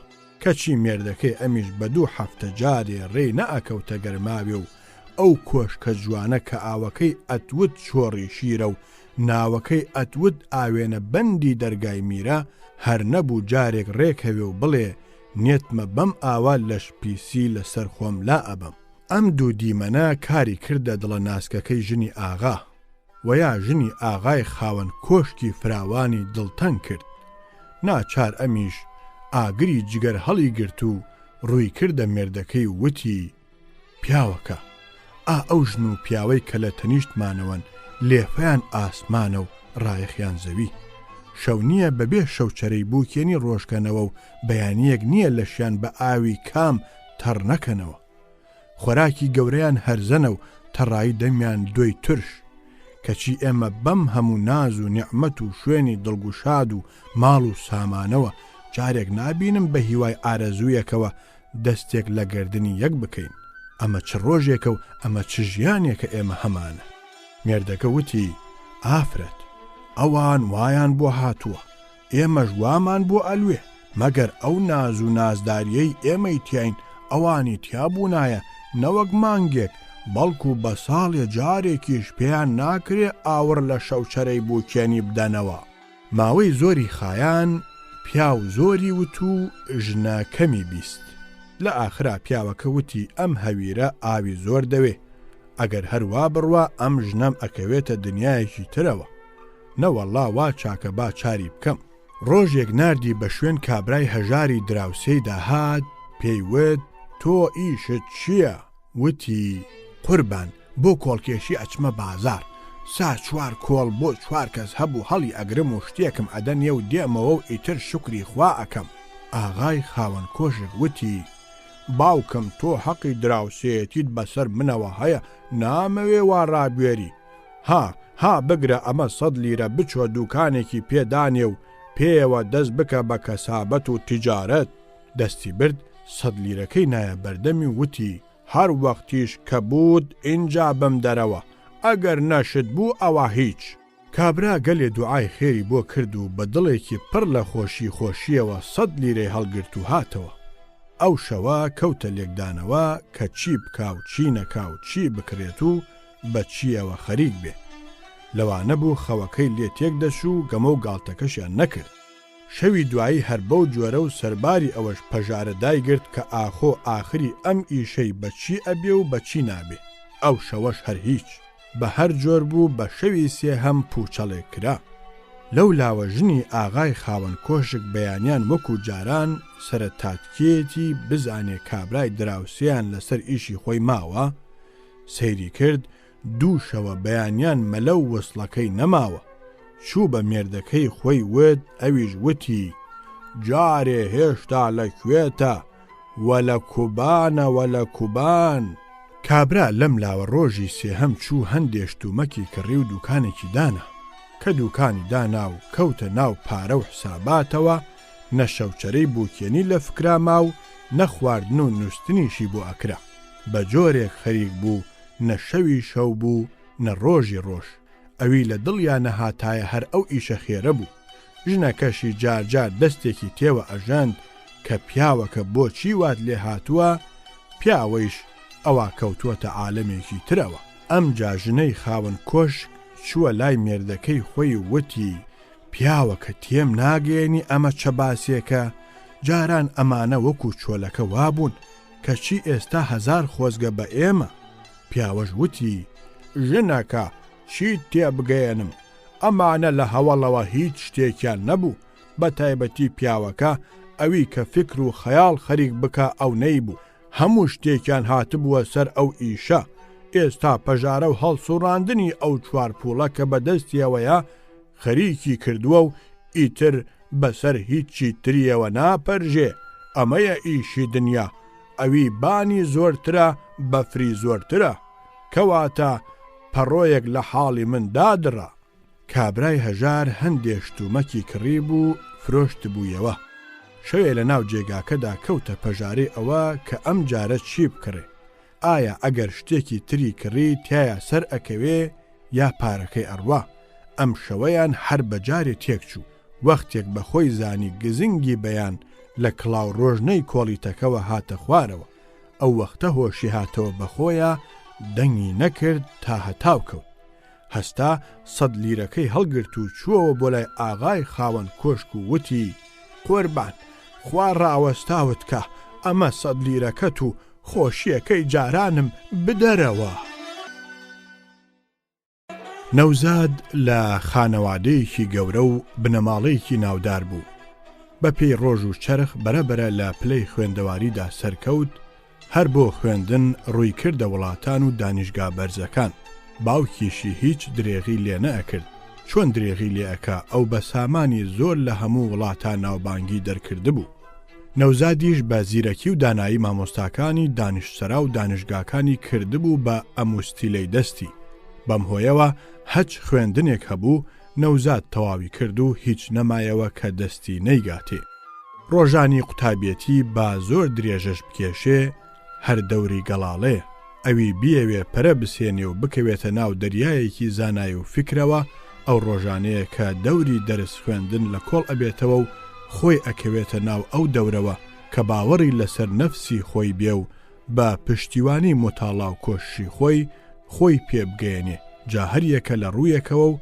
هەریەکە لە قاپیەکی عیلمەوە نەوزاد لەو ڕۆژانەدا کە قوتابی بوو خوێندنەوەی بێجگە لە دەرسەکانی خۆیشی هەر زۆر بوو هەموو جار لە کون و قوشبنی کتێب و گۆڤار و ڕۆژنامەکاندا چاوی بە وشەی کامەرانی سەعادەت ئەکەوت و چاوی بەو مەعنایانە ئەکەوت کە لە کامەرانیان ئەدایەوە و هەریەکە بە جۆرێ باسی کامەرانیان ئەکرد یەکێ ئەیوت کامەرانی ئەوەیە کە پیاو زانابێ یەکێ ئەیوت ئەوەیە کە لەشی ساغ بێ یەکێکی تر ئەیوت ئەوەیە کە سامانی زۆر بێ یەکێ ئەیوت ئەوەیە کە پیاو ژن و ماڵی بەدڵی خۆی هەبێ بە کورتی هەریەکە بە جۆرێ باسی ئەکرد و هیچ چیشیان نەئەگەیشتنە ئەنجام چونکە هەمویان لە ئاخری قسەکانیاندا تەگەرەیەکیان تێئەخست و کامەرانیەکە تێک ئەچوو نەوزاد ئەم خوێندنەوانە و ئەم جەنگ و هەرای بیر و باوەڕانە وای لێ کرد کە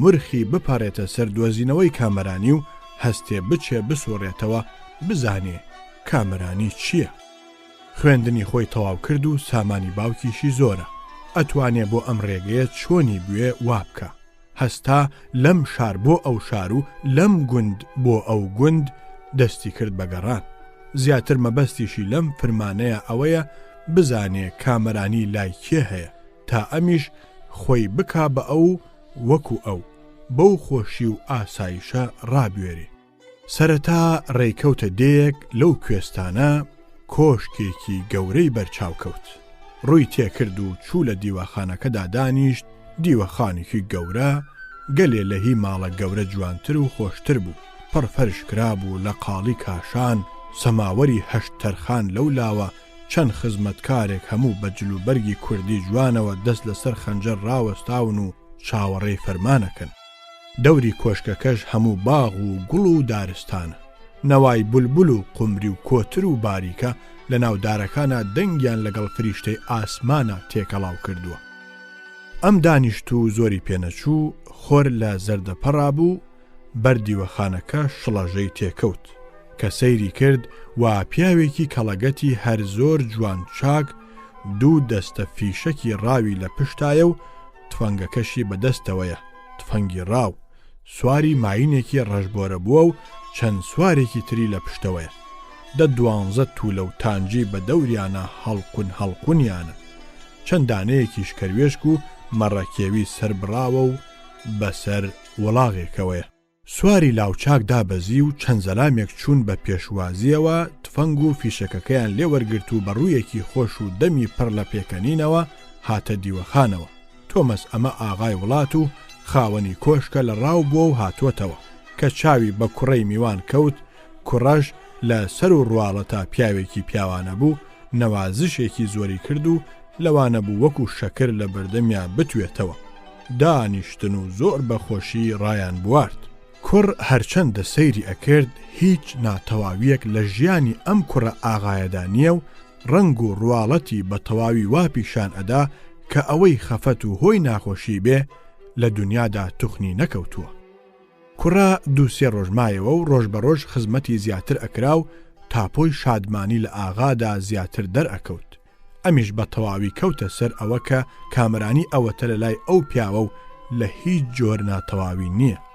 لە دڵی خۆیان وتی کە چوومەوە ئەو جۆرە ژیانە کە ئەم بۆ خۆی ڕێک خستووە من بۆ خۆمی ڕێک ئەخەم و ئیتر دەست ئەکەمە ملی کامرانی و تاماوم بەم جۆرە ڕائەبوێرم.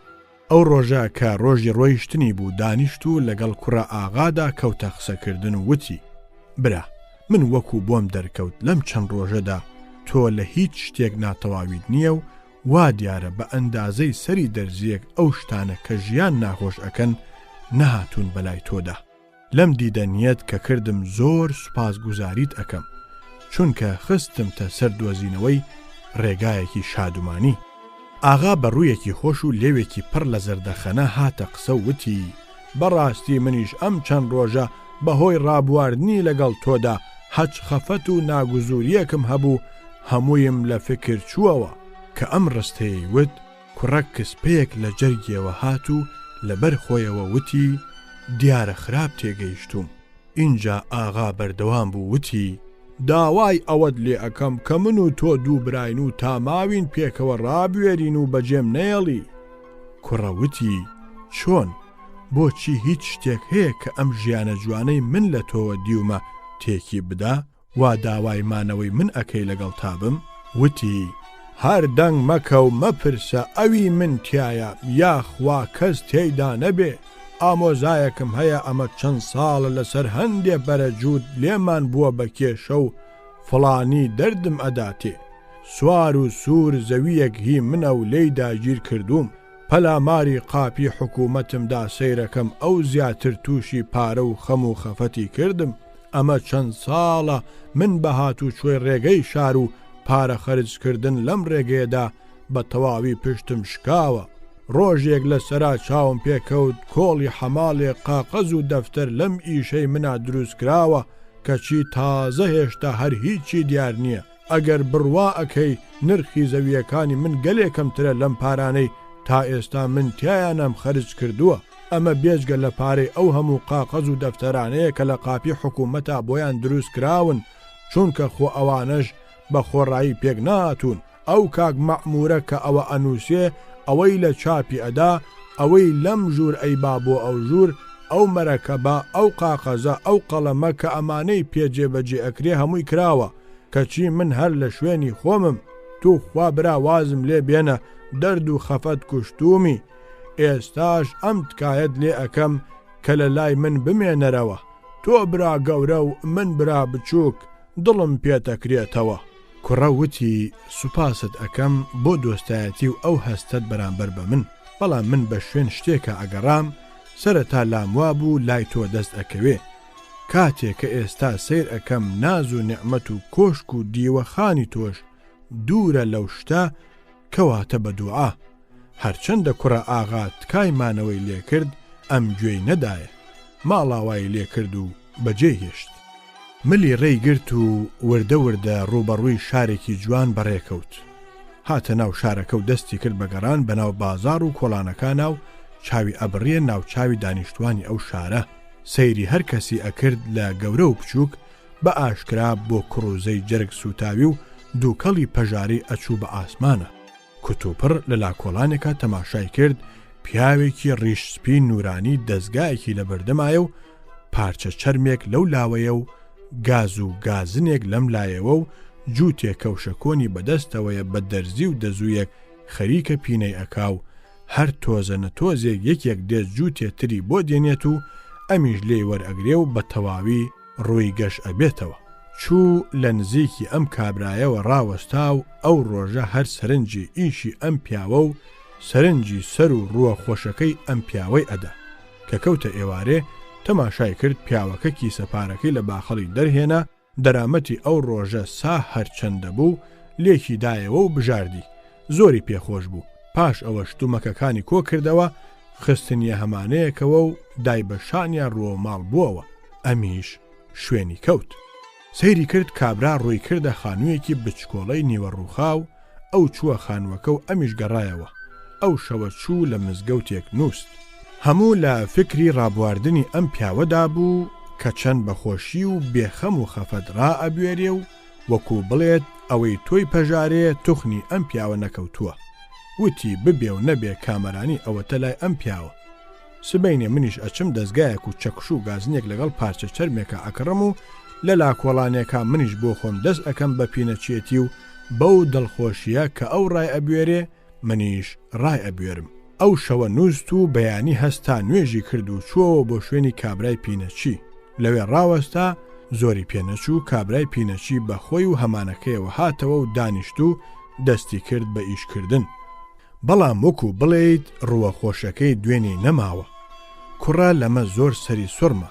هەستا چوو بەلایەوە سڵاوێکی لێ کرد و بە بیانووی ئەوەوە کە کەوشەکانی لە لاپینەکە لە تەنیشتیەوە دانیشت و هەروە دەستی کرد بە قسەکردن لەبارەی باری گوزەرانیەوە. کابرای پینەچی وتی هەزار شکر بۆ خوا بەیانیان دێمە سەر ئەم ئیشەم تا ئێوارە خوا ئەوی کە بە بەشی منی زانی بێ بۆم ئەنێرێ و ئێوارە ئەچمەوە ناو ماڵ و مناڵی خۆم و خۆم بە شا ئەزانم ژیانی خۆم بە ژیانی هیچ گەورە پیاوێک ناگۆڕمەوە.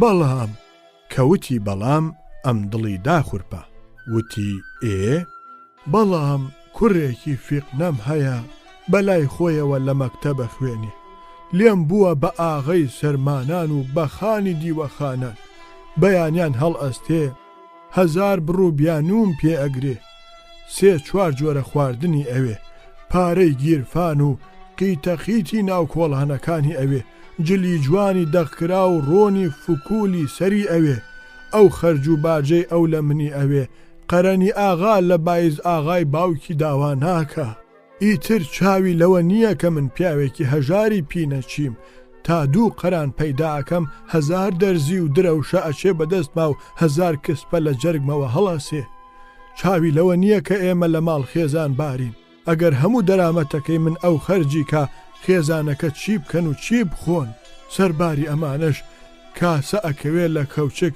جنێ و بەم ئەدا و شەق لەو هەڵ ئەدا و خێزانی ئەو ماڵە بەدەستیەوە هاتوونەتە زەلالەت خۆی بە مەکتەبی و ئەفەندی ئەزانێ تەماشای کوڕی هەمە ئاغای کۆیەکە تەماشای ئەوە ناکە کە باوکی پینەچیە و دەرامەتەکەی بە 1000 شەڕەشەق 2 قەرانە بەڕاستی برا خەم و پەژارەی کردەوە و خۆنەناسینی ئەم کوڕە مەکتەبیەم دنیای لێ کردوم بە چەرمی چۆلەکە و بۆیشم ناگێڕێتەوە ئەوە گیرم خواردووە بەدەستیەوە نازانم چی لێ بکەم هەموو ڕۆژێ ئاوات بە مردنی خۆمە خوازم کە کابرا ئەم قسانەی کرد کوڕەوتی برا کەوشەکانم بدەرەوە من کەوش چاک ناکەم و لە دڵی خۆیان وتی دیارە کامەرانی سەری بە ماڵی ئەم هەژارەشان نەکردووە ئیتر لێیدا ڕۆیشت و وڵاتی مامەی پینەچی بەجێهێشت و ڕۆ و شارێکی تری گەورەی بەدیمەن بەڕێکەوت شارەکە بەدیمەن بوو هەر لە دوورەوە دیار بوو کە کۆشکەکانی وەکو مەنارەی ڕەنگاوڕەنگ لووتیان تەقیب و بە ئاسمانە لە دەوروبەری بەری کۆشکەکانە گڵۆپی ئاڵ و واڵە ئەدرەوشانەوە لە ناو چیمەنی کۆشکەکانە داری دار ئەرعەر و سنەوبەر شانیان ئەدا لە شانی بەرزایی کۆشکەکان کە چاوی بەم دیمەنەکەوت وتی بێگومان ئەمانە کە من بەرچاوم ئەکەون ئەمە هەمووی دیمەنی کامەرانیە و بێگومان خەزنەی خۆم لەم شارەدا ئەبینمەوە بە کۆڵێ دڵخۆشیەوە ڕووی کردە ناو شار و دەستی کرد بە گەڕان بە ناو کۆڵان و شەقامەکانە دیارە پیاو کە چووە شوێنێک کوێی لێوە دیار بێ و بەرچاو بێ ئەو جێگایانە ئەگەڕێ وەکو لە دوورەوە دیبووی کۆشکە بەرزە پەرداخەکان ڕاست بوو زۆر جوان بوون. شەقامی دەوروبەری ئەم کۆشکانە هەموو پاک و خاوێن و چاوڕێژ و قیرتاو بوون. گەسک دەرەکان بەم لاو بەولادا بە خۆیان و گەسکەکانیانەوە جرت و فرتیان بوو. دارتەلی کارەبای ئەو کۆڵانە هەر یەکە 3-4 گڵۆپی گەورە گەورەی پێوە بوو. لەبەر ئەوە ژێر شەقامەکان هەمووی ڕەهن بوو، هەربەینی چەند هەنگاوێک لە قەراغ شەقامەکەوە کون هەبوو. مەحەجەری ئاسنی بەسەرەوە بوو بۆ ئەوە ئاوی باران و یا ئاوی شوێردنی کۆڵانەکان لەوێەوە بچێتە لە غەمەکەەوە و میکرۆب و جڕوجانەوەر دروست نەبێ بۆ دانیشتوانی کۆشکەکان. کتوپڕ سەیری کرد لەو کاتەدا مەکینەیەک هات دەرمانی جڕوجانەوەر کوشتنیشی بە کۆڵانەکانە بڵاو کردەوە. لەبەر دەواازەی هەر کۆشکێکیشدا ئۆتۆمبیلێکی تایبەتی ڕاوەستا بوو. خەتی تەلەفۆنیش لە هەموو کۆشکێکە دیار بوو. بەڕاستی شارێکی جوانی بەرچاو کەوت. لەوێوە ڕووی کردە شەقامە گشتیەکان و ئەو شوێنانە کە زۆرتر ڕێبازی بێگانان و هەموو کەسێکە و زۆر لە بەرچاوە. تەماشای کرد ئەم شوێنانەش گەلێ لە شوێن وڵاتی کۆشکەکان ڕێک و پێکتر و جوانتر و پانتر و پاک و پوختترن. کاخی دایرەکانی حکوومەت ئەوەندە بەرز و ڕێک و پێکن و ئەوەندە تەواو و بەدیمەنن بەبێ قسە پیاو ئەخەنە سەر ئەو باوەڕە کە ئەمانە پەیکەری عەدل و دادن، نەوەک هەیکەلی خشت و ئاسن و چیمەنتۆ. کوڕا لە بینینی ئەم دیمەنانە بست گەشکەی ئەکرد و لە خۆشیانە ئاگای لە خۆی بڕابوو. هەر هەنگاوی هەڵ ئەهێنایەوە و ئەگەڕا. وەختێ لە خەوی دیمەنی جوانپەرستی خەبەری بووەوە، خۆی لە لاکۆڵانێکی تەنگەبەری پیسی پڕ لە چڵکا و قوڕاوە چاوپێکەوت. خۆی لە شوێنێکا چاوپێکەوت نازانێ لەبەر پیسای و بۆگەن چۆن هەنگاو هەڵێنێتەوە و چۆن بڕوە.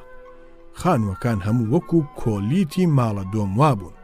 چرا لە ناو کۆڵانەکانە نەبوو، بۆگەنی ئاوی ماڵان کە ئەیان ڕشتە کۆڵانەکانەوە مێشکی پیاوی ئەبرد بە ئاسمانە. مناڵانی زرد و لاوازی ئەو ماڵانە ئەچوونە ناو قڕ و چڵپاوەکەوە تا ئەژنۆیان بوو بە قیری ڕەش و مێشولە دەوری لێدا بوون.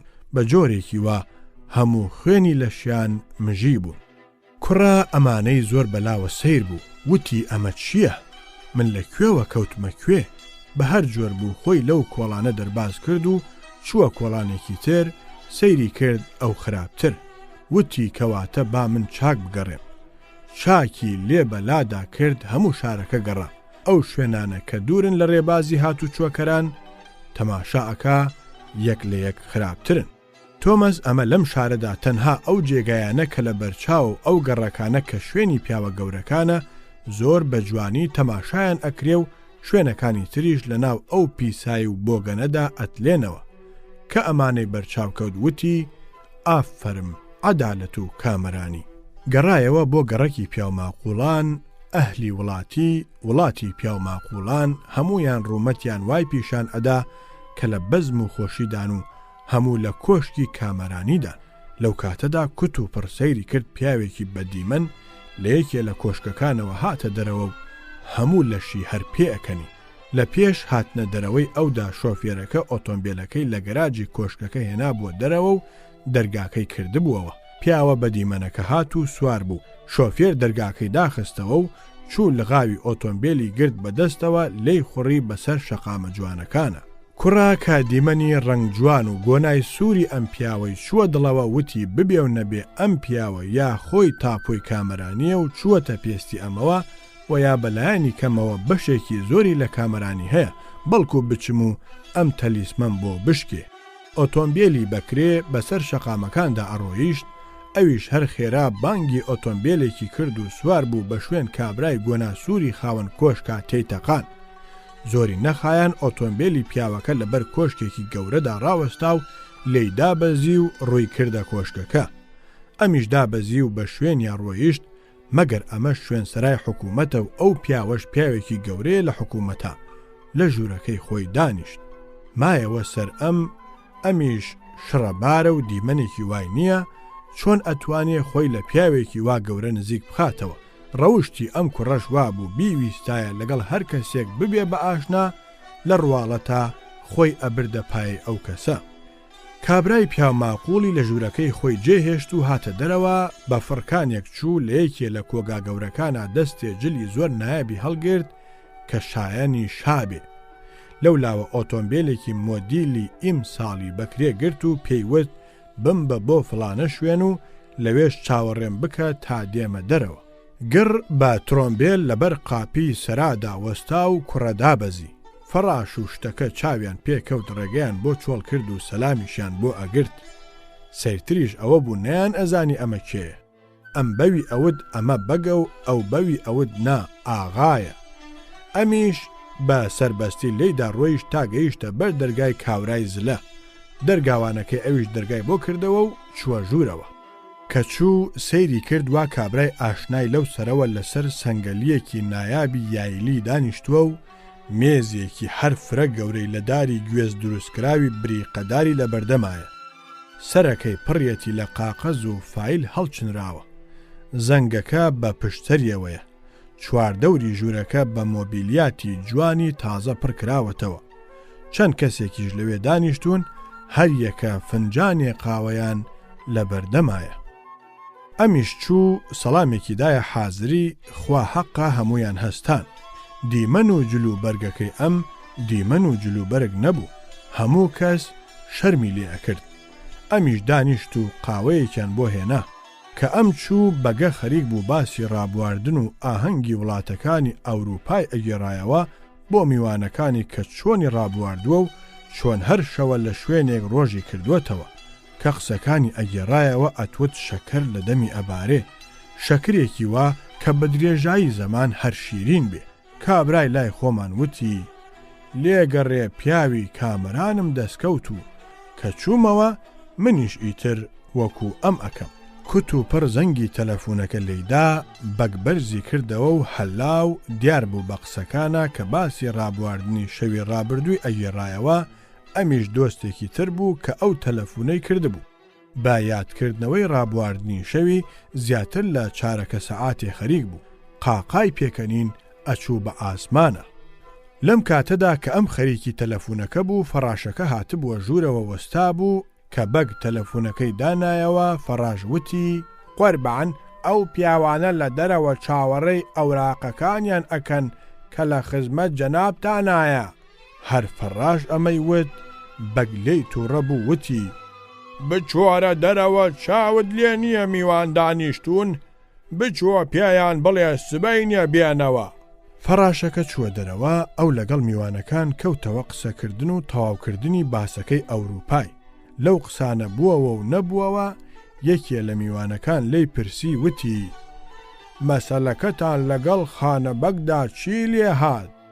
کە ئەو ناوی خانەبەگی هێنا کابرای بەگەی لای خۆمان ڕوومەتە سوورەکەی نەما و ڕەنگی تێکچوو.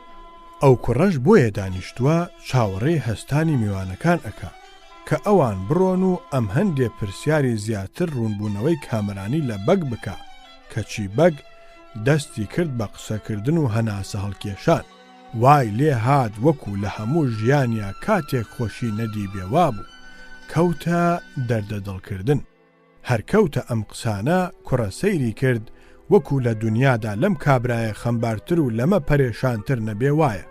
بۆ کرزەی هەناسەی بەدەست خانە بەگەوە لەوانە بوو ژوورەکە بسووتێنێ. ئەم جا کەوتە گێڕانەوەی ئەو دەردەدڵە و گێڕانەوەی ئەوەی کە چۆن شەو ڕۆژ لە پەژارەی بربەستکردنی ئەم خانە بەگەدایە. مەسەلەی خانە بەگیش هیچی تر نییە تەنها ئەوە نەبێ مەعموریەکە لە ژوور ئەمەوەیە.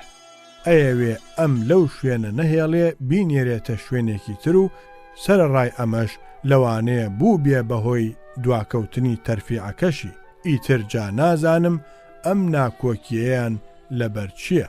کوڕا کە ئەم کەین و بەینەی چاو پێکەوت و ئەو دەردە دڵی گوێ لێبوو وتی دۆم بە دانیشتن ماڵی وێرانە با هەستم بچم بە شوێن ئیشمەوە.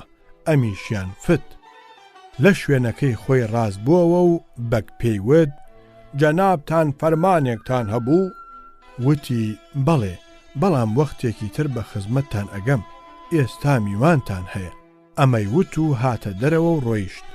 کە لەوێ هاتە دەرەوە لە کردەوەی ناهەمواری ئەو وڵاتە ئەو شارەی هەر بە تەواوی بەجێهێشت و ڕووی کردە وڵاتێکی کە ڕووی کردە شارێک وەکو شاری ئامێدی سەیری کرد هەر لە دوورەوە منارە بەرزەکەی لەگەڵ ئاسمانە چەپۆکانەکە دیمەنی ئەو منارەیە سەرنجی ڕاکێشا و ڕاستە و خۆ چوو بۆ ئەوێ کا نزیکتر کەوتەوە تەماشا ئەکا پۆڵ پۆڵ خەڵک و خوا ڕوو ئەکەنە مزگەوت ئەوەندەی تر تینوو بوو بە چوونەکە و خێرا خۆی گەیاندێ کە سەری کێشا بە حەوشەی مزگەوتەکەدا بینی وا ئەم مزگەوتە بە حەوشە و بەرهێوان و ژووری مزگەوتەوە جمەی دێ مەلایەکی ڕیشسپی مێزەرەیەکی لەسەرایە و جوبەیەکی لەبەرایە لەو سەرەوە دانیشتووە و وەعز ئەدا بۆ ئەو عالەمە وەعزەکەی ئەوەندە خۆش و دڵگیرە عالەمەکە وەکو پەلەوەر سێبەری بەسەرەوە کردبێتن بەبێ دەنگ و سەنگ دانیشتون و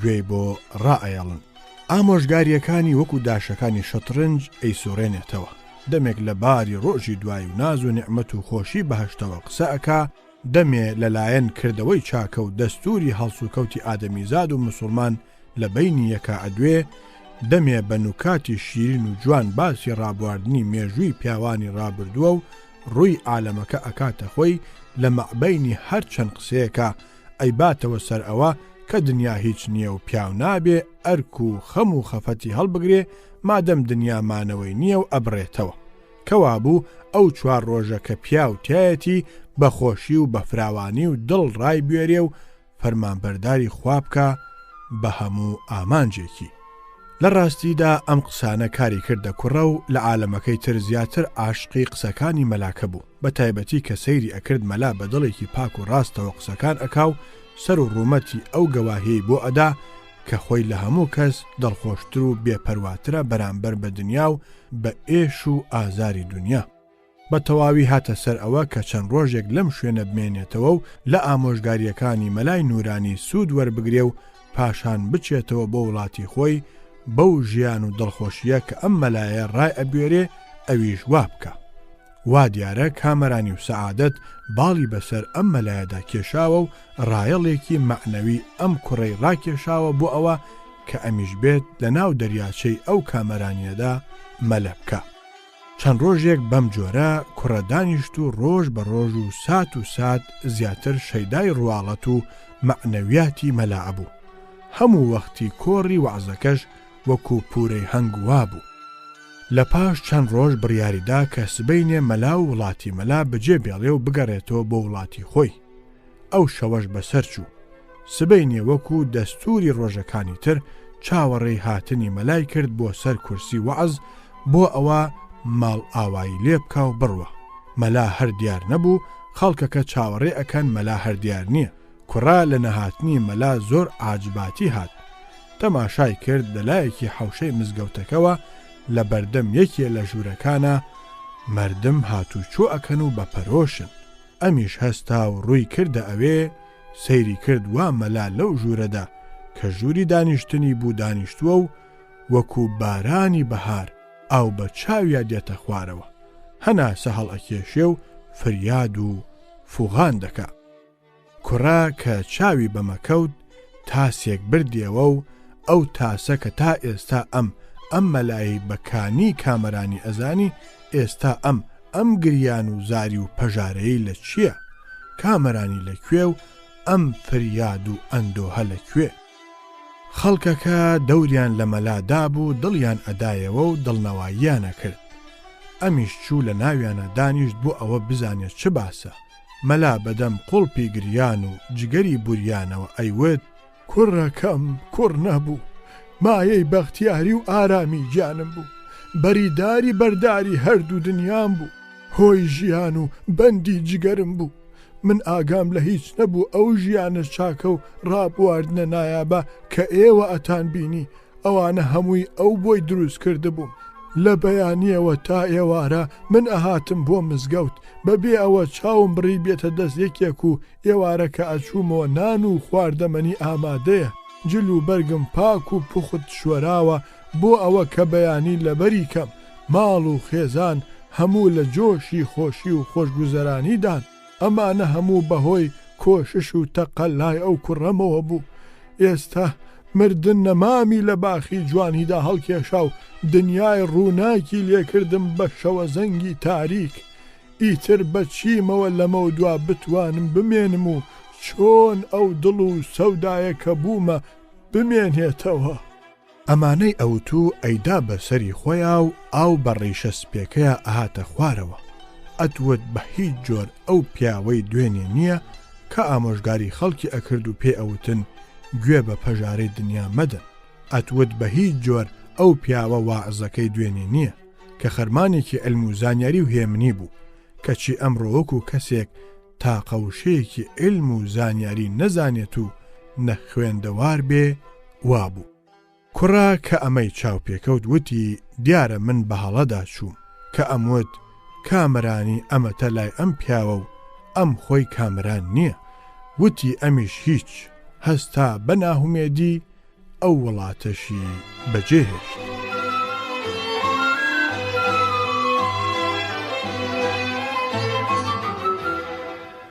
ڕێگاوبان چۆڵ بوو، ڕێ کاروان و هاتوچۆکەران هەموو دەمی بەرەڵا بوو، ڕێکەوت بەرەو شاری دڵنەوایان.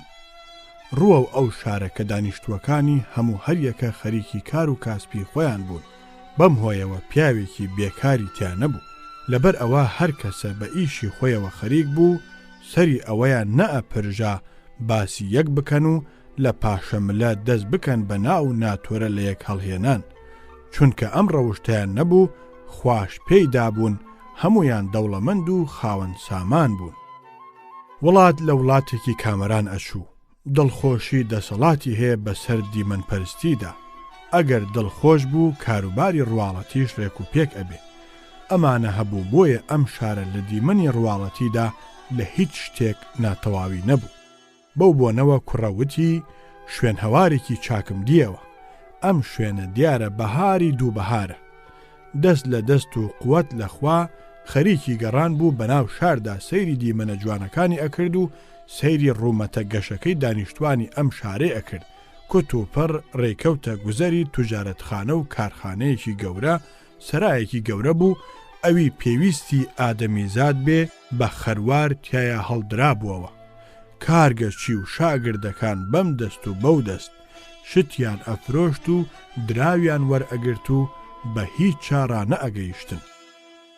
لە ناکاو هێمنیەک باڵی کێشا بەسەر گوزەرەکەدا و شاگرد و کارگەچیەکان خەریک بوون بە فەرمانەکەی خۆیانەوە کە لای کردەوە ئەوە پیاوێکی تۆزیە بە ساڵاچوو بۆشناخ لەبەر دەرگای گوزەرەکە تڕۆمبێلەکەی بۆ کرایەوە و دابەزی و هات لە لایەکی گوزەرەکەوە پێپلیکانە بوو پێیا سەرکەوت و چووە کۆشکی سەرەوە. تۆمەز ئەمە خاوەنی ئەم دا و دووکانە و دەستگایەیە. چوو لەسەرەوە دانیشت، کوڕا وتی شوێنی کەوم و رازی خۆمی لا دەست خەم. ئەمیش بە شوێنیا بە پێپلیکانە سەرکەوت و گەیشتنە ئەو شوێنە کە ئەم توجارە گەورەی لێیە. سەیری کرد، شوێنێکی ئێجگار کۆک و ڕازاوەیە. هێشتا نەچوو بۆ ژووری پیاوەکە، تەماشای کرد، دەستە دەستە خەڵک هاتن و باقە درا و قاقەزیان بەدەستەوەیە. شوێنی بازرگانی بوو، ئەوەندە دەرگاوان و شتە ڕێگەیان بە پیاو ئەگرت. ئەمیش هەر چەند کەسی نەئەناسی، بەڵام لە باوەڕی هاتوچۆکەرانی ئەو شوێنەدا ئەمیش ئەبێ یەکێ لەو کەسانە بێ کە فەرمانی بازرگانی بەو شوێنە هەیە، بۆیە چووەتە ئەوێ. دیمەنەکەشی هەڵی ئەگرت کەوا بێ. لەبەر ئەم باوەڕە بە سربەستی چووە ژووری پیاوە گەورەکە و دانیشت. بە ڕەوشتی شوێنی تجارەتخانەکان قاوەیەکیان بۆ هێنا و بەدەم قاوە خواردنەوە دەستی کرد بە سەرنجدان. ژوورەکە زۆر ڕازاوە بوو، مێزێکی گەورە دانرا بوو، سەنگەلێک لەو دیوەوە بوو. پیاوەکە لەسەر ئەوە دانیشت بوو، لوتی بەسەر مێزەکەدا شۆر کردبووەوە، خەریک بوو ئیمزای کۆمپیاڵە و ئەوراقی تری ئەکرد کە دەستە دەستە بۆیان ئەهێنا. فنجانی قاوەشی لە بەردەما دانرا بوو لەگەڵ ئاوخۆریەک ئاوە. دوو تەلەفۆن لەو لایەوە بوو، یەکێکیان سربەخۆ هەر بۆ خۆی بوو، یەکێکیشان تایبەتی بوو بە خەتی تەلەفۆنی ئەو دایرە و دەستگا و دوکانەوە. دوو زەلامی تر ڕاوەستا بوون لە بەردەمیە، یەکێکیان ئەو دراوانە کە ئەهێنران ئەو بە ئیمزا لە خەڵکی وەرئەگرت و پەیتا ئەیدا بە یەکێکی تر بیبا بۆ بانک. ئەوی کەیشیان دەفتەرێکی بەدەستەوە بوو لەگەڵ چەند دەفتەری چەکێکی نووسراوەدا، دەفتەری چەکەکەی لە بەردەم پیاوەکەدا دانابوو بۆ ئیمزاکردن. سەیری دەفتەری خۆی ئەکرد کە فڵانە کەس ئەوەندە 1000 دینار. ئەو ئەوەندە 1000 دینارە لە پەڕەیەکی دەفتەری چەکەکەش نووسرا بوو، هەر چاوەڕێی ئیمزای چەلەبی بوو. بەم جۆرە ئەم ئەی خوێندەوە و بەرامبەری لەگەڵ چەکەکەی پێ ئەکرد و چەلەبیش ئیمزایە کرد. هەر لەم کاتەدا زەنگی تەلەفۆنەکە لێیدا، یەکێک بەرزی کردەوە، هەڵاو پاش ئەوە ئەیدا بەدەست چەلەبیەوە. لە قسەکانە وا دەرکەوت کە دەنگی وڵاتێکی دوورە و قسە لە بارخانەی ئەو وڵاتەوە ئەکرێ. لە هەمان وەختە زەنگی تەلەفۆنەکەی تریش لێ ئەدا. کابرا ئەویشی بەرز کردەوە و چاوەڕێی ئەوەی ئەکرد کە چەلەبی لە تەلەفۆنەکەی تر ببێتەوە و ئەم بدا بەدەستیەوە، کە لەم ئەبووەوە ئەمیشی ئەدایە دەستی. ئەمیش بۆ ئیش و کاری گۆشەیە لە گۆشەکانی تجارەتخانەکە قسەی لەگەڵ ئەکرا. هێشتا لەم نەئەبووەوە تەلەفۆنەکەی تر لێ ئەدایەوە. تا بەمانەوە خەریک ئەبوو کۆڵێ چەک و کۆمپیاڵە و ئەوراقی تاپۆ و زەریبە و بانک لە بەردەمیا بۆ ئیمزاکردن کەڵەکەی ئەبەست. بە کورتی وەکو گورگی چوارچاوی لێ هاتبوو، نەی ئەزانی چی بکە. ئاو قاوەکەش هەر لەسەر مێزەکەیە نەی خواردوەتەوە، کوڕەش وا هەردانیشتووە و سەیری ئەم سەرقاڵی و خەریک بوونە ئەکا. کوت و پڕ پۆستەچیەکە کردی بە ژوورە، بریقە بروسکەیەکی هێنابوو. کابرای دەفتەردار لێ وەرگرت و هەڵی پچڕی و خوێندیەوە. لە خوێندنەوەکەیدا ڕەنگی هەڵبزڕکە. چەلەبی گۆشەی چاوی دابوویە، بە حەپەساویەکەوە وتی: چییە؟ پیان بڵێ. بە کزیەکەوە کابرا بروسکەکەی دایە دەستی، لەبەر ئەوە تێیان نووسرا بوو کەشتی ژمارە 4 کە هی ئێوە بوو، پڕی بوو لە فاسۆن و ماوەت، لە سەعات 8 بەیانی ئیمڕۆدا لە دەریای سپیدا نوقم بوو.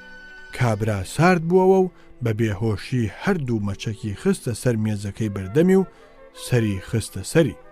کشوماتی باڵی کێشا بەسەر ژوورەکەدا. دەرگاکە کرابووەوە، پیاوێکی ئاوەڵدامان سپی جانتایەکی بەدەستەوە بوو، کردی بە ژوورا و هات. بەجل و بەرگەکەیە دیار بوو دکتۆر بوو کە تەماشای کرد دنیا کشوماتە، پرسی ئەمە چییە؟ یەکێ لە پیاوەکانی بەر مێزەکە بە هێواشی وتی: فەرموو جارێ دانیشە. چەلەبی تۆزێ لە فکرایە. لە پاش ماوەیەکی تۆزێ زیاد دەفتەردارەکە چوو، هەر زۆر بە هێواشی سەری نایە بنەرگوێی چەلەبیەوە وتی: قوربان، وا دکتۆرەکە تەشریفی هێناوە. چەلەبی بە نیوە مردن و بەڕەنگ لە ڕووبڕاوی بە هەر جۆر بوو. سەری بەرز کردەوە و دەفتەردارەکە دەستی دایە باڵی و هەڵی سان و بردیە ئەولاوە، پشتێنی سەر پانتۆڵەکەی کردەوە. دکتۆرەکە هات، جانتاکەی کردەوە و هەندێک دەوا و دەرمانی تێکەڵاو کرد و کردیە دەرزیەکەیەوە و لە لاڕانی چەلەبیدا. پاش ئەوە هەندێتر دەرمانی سوورکاری کردە ناو پیاڵەیەکەوە و ئاوی تێکرد و دای بە چەلەبی وتی: فەرموو بیخۆرەوە. ئاو قاوەکەی خۆیشی هەر لەسەر مێزەکەیە هێشتا نەی خواردوێتەوە.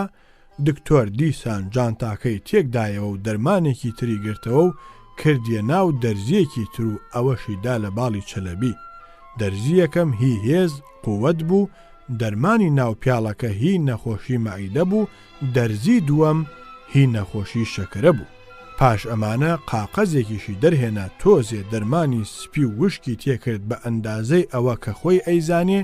بە چەلەبی وت: خواردنی ئەم نیوەڕۆیشت شۆربای برنج، ئاوی دانەیەک پرتەقاڵی 50 گرامیە، پاش خواردنەکەت ئەم دەرمانش بکەوە ناو ئیسیکانی ئاوەوە بیخۆوە. تۆمەس ئەم دکتۆرە هەموو ڕۆژێ ئەمە ئیشێتی و دکتۆری تایبەتی چەلەبیە، دێت بۆ دەرمانکردنی ئەم نەخۆشیانەی چەلەبی. دکتۆر ڕۆیشت و دەفتەردار لە پاش ئەوە چەلەبی پۆشتە کردەوە، هێنایەوە سەر سەنگەڵیەکەی خۆی. ئاو قاوەکەش هەردانراوە نەی خواردوێتەوە. چەلەبی هاتەوە شوێنەکەی خۆی و هەناسەیەکی پیا هاتەوە. سەرێکی بەرز کردەوە بۆ ئاسمان و وتی: خوایە، ئەمە حاڵە من هەما. کوڕەکە کە ئەم کەین و بەینانەی چاو پێکەوت وتی: یادت بەخێر کامەرانی، وا دیارە لە لای پیاوی واش دەست ناکەوێ. ئەمەی وت و هەستا ئەویشی بەجێهێشت.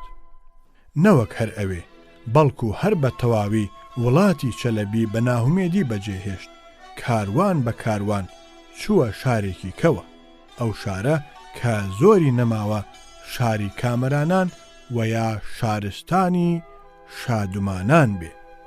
بەڕێزان ئەم بەسەرهاتە هێشتا ماوێتی و لە بەشی داهاتوودا تەواوی دەکەین.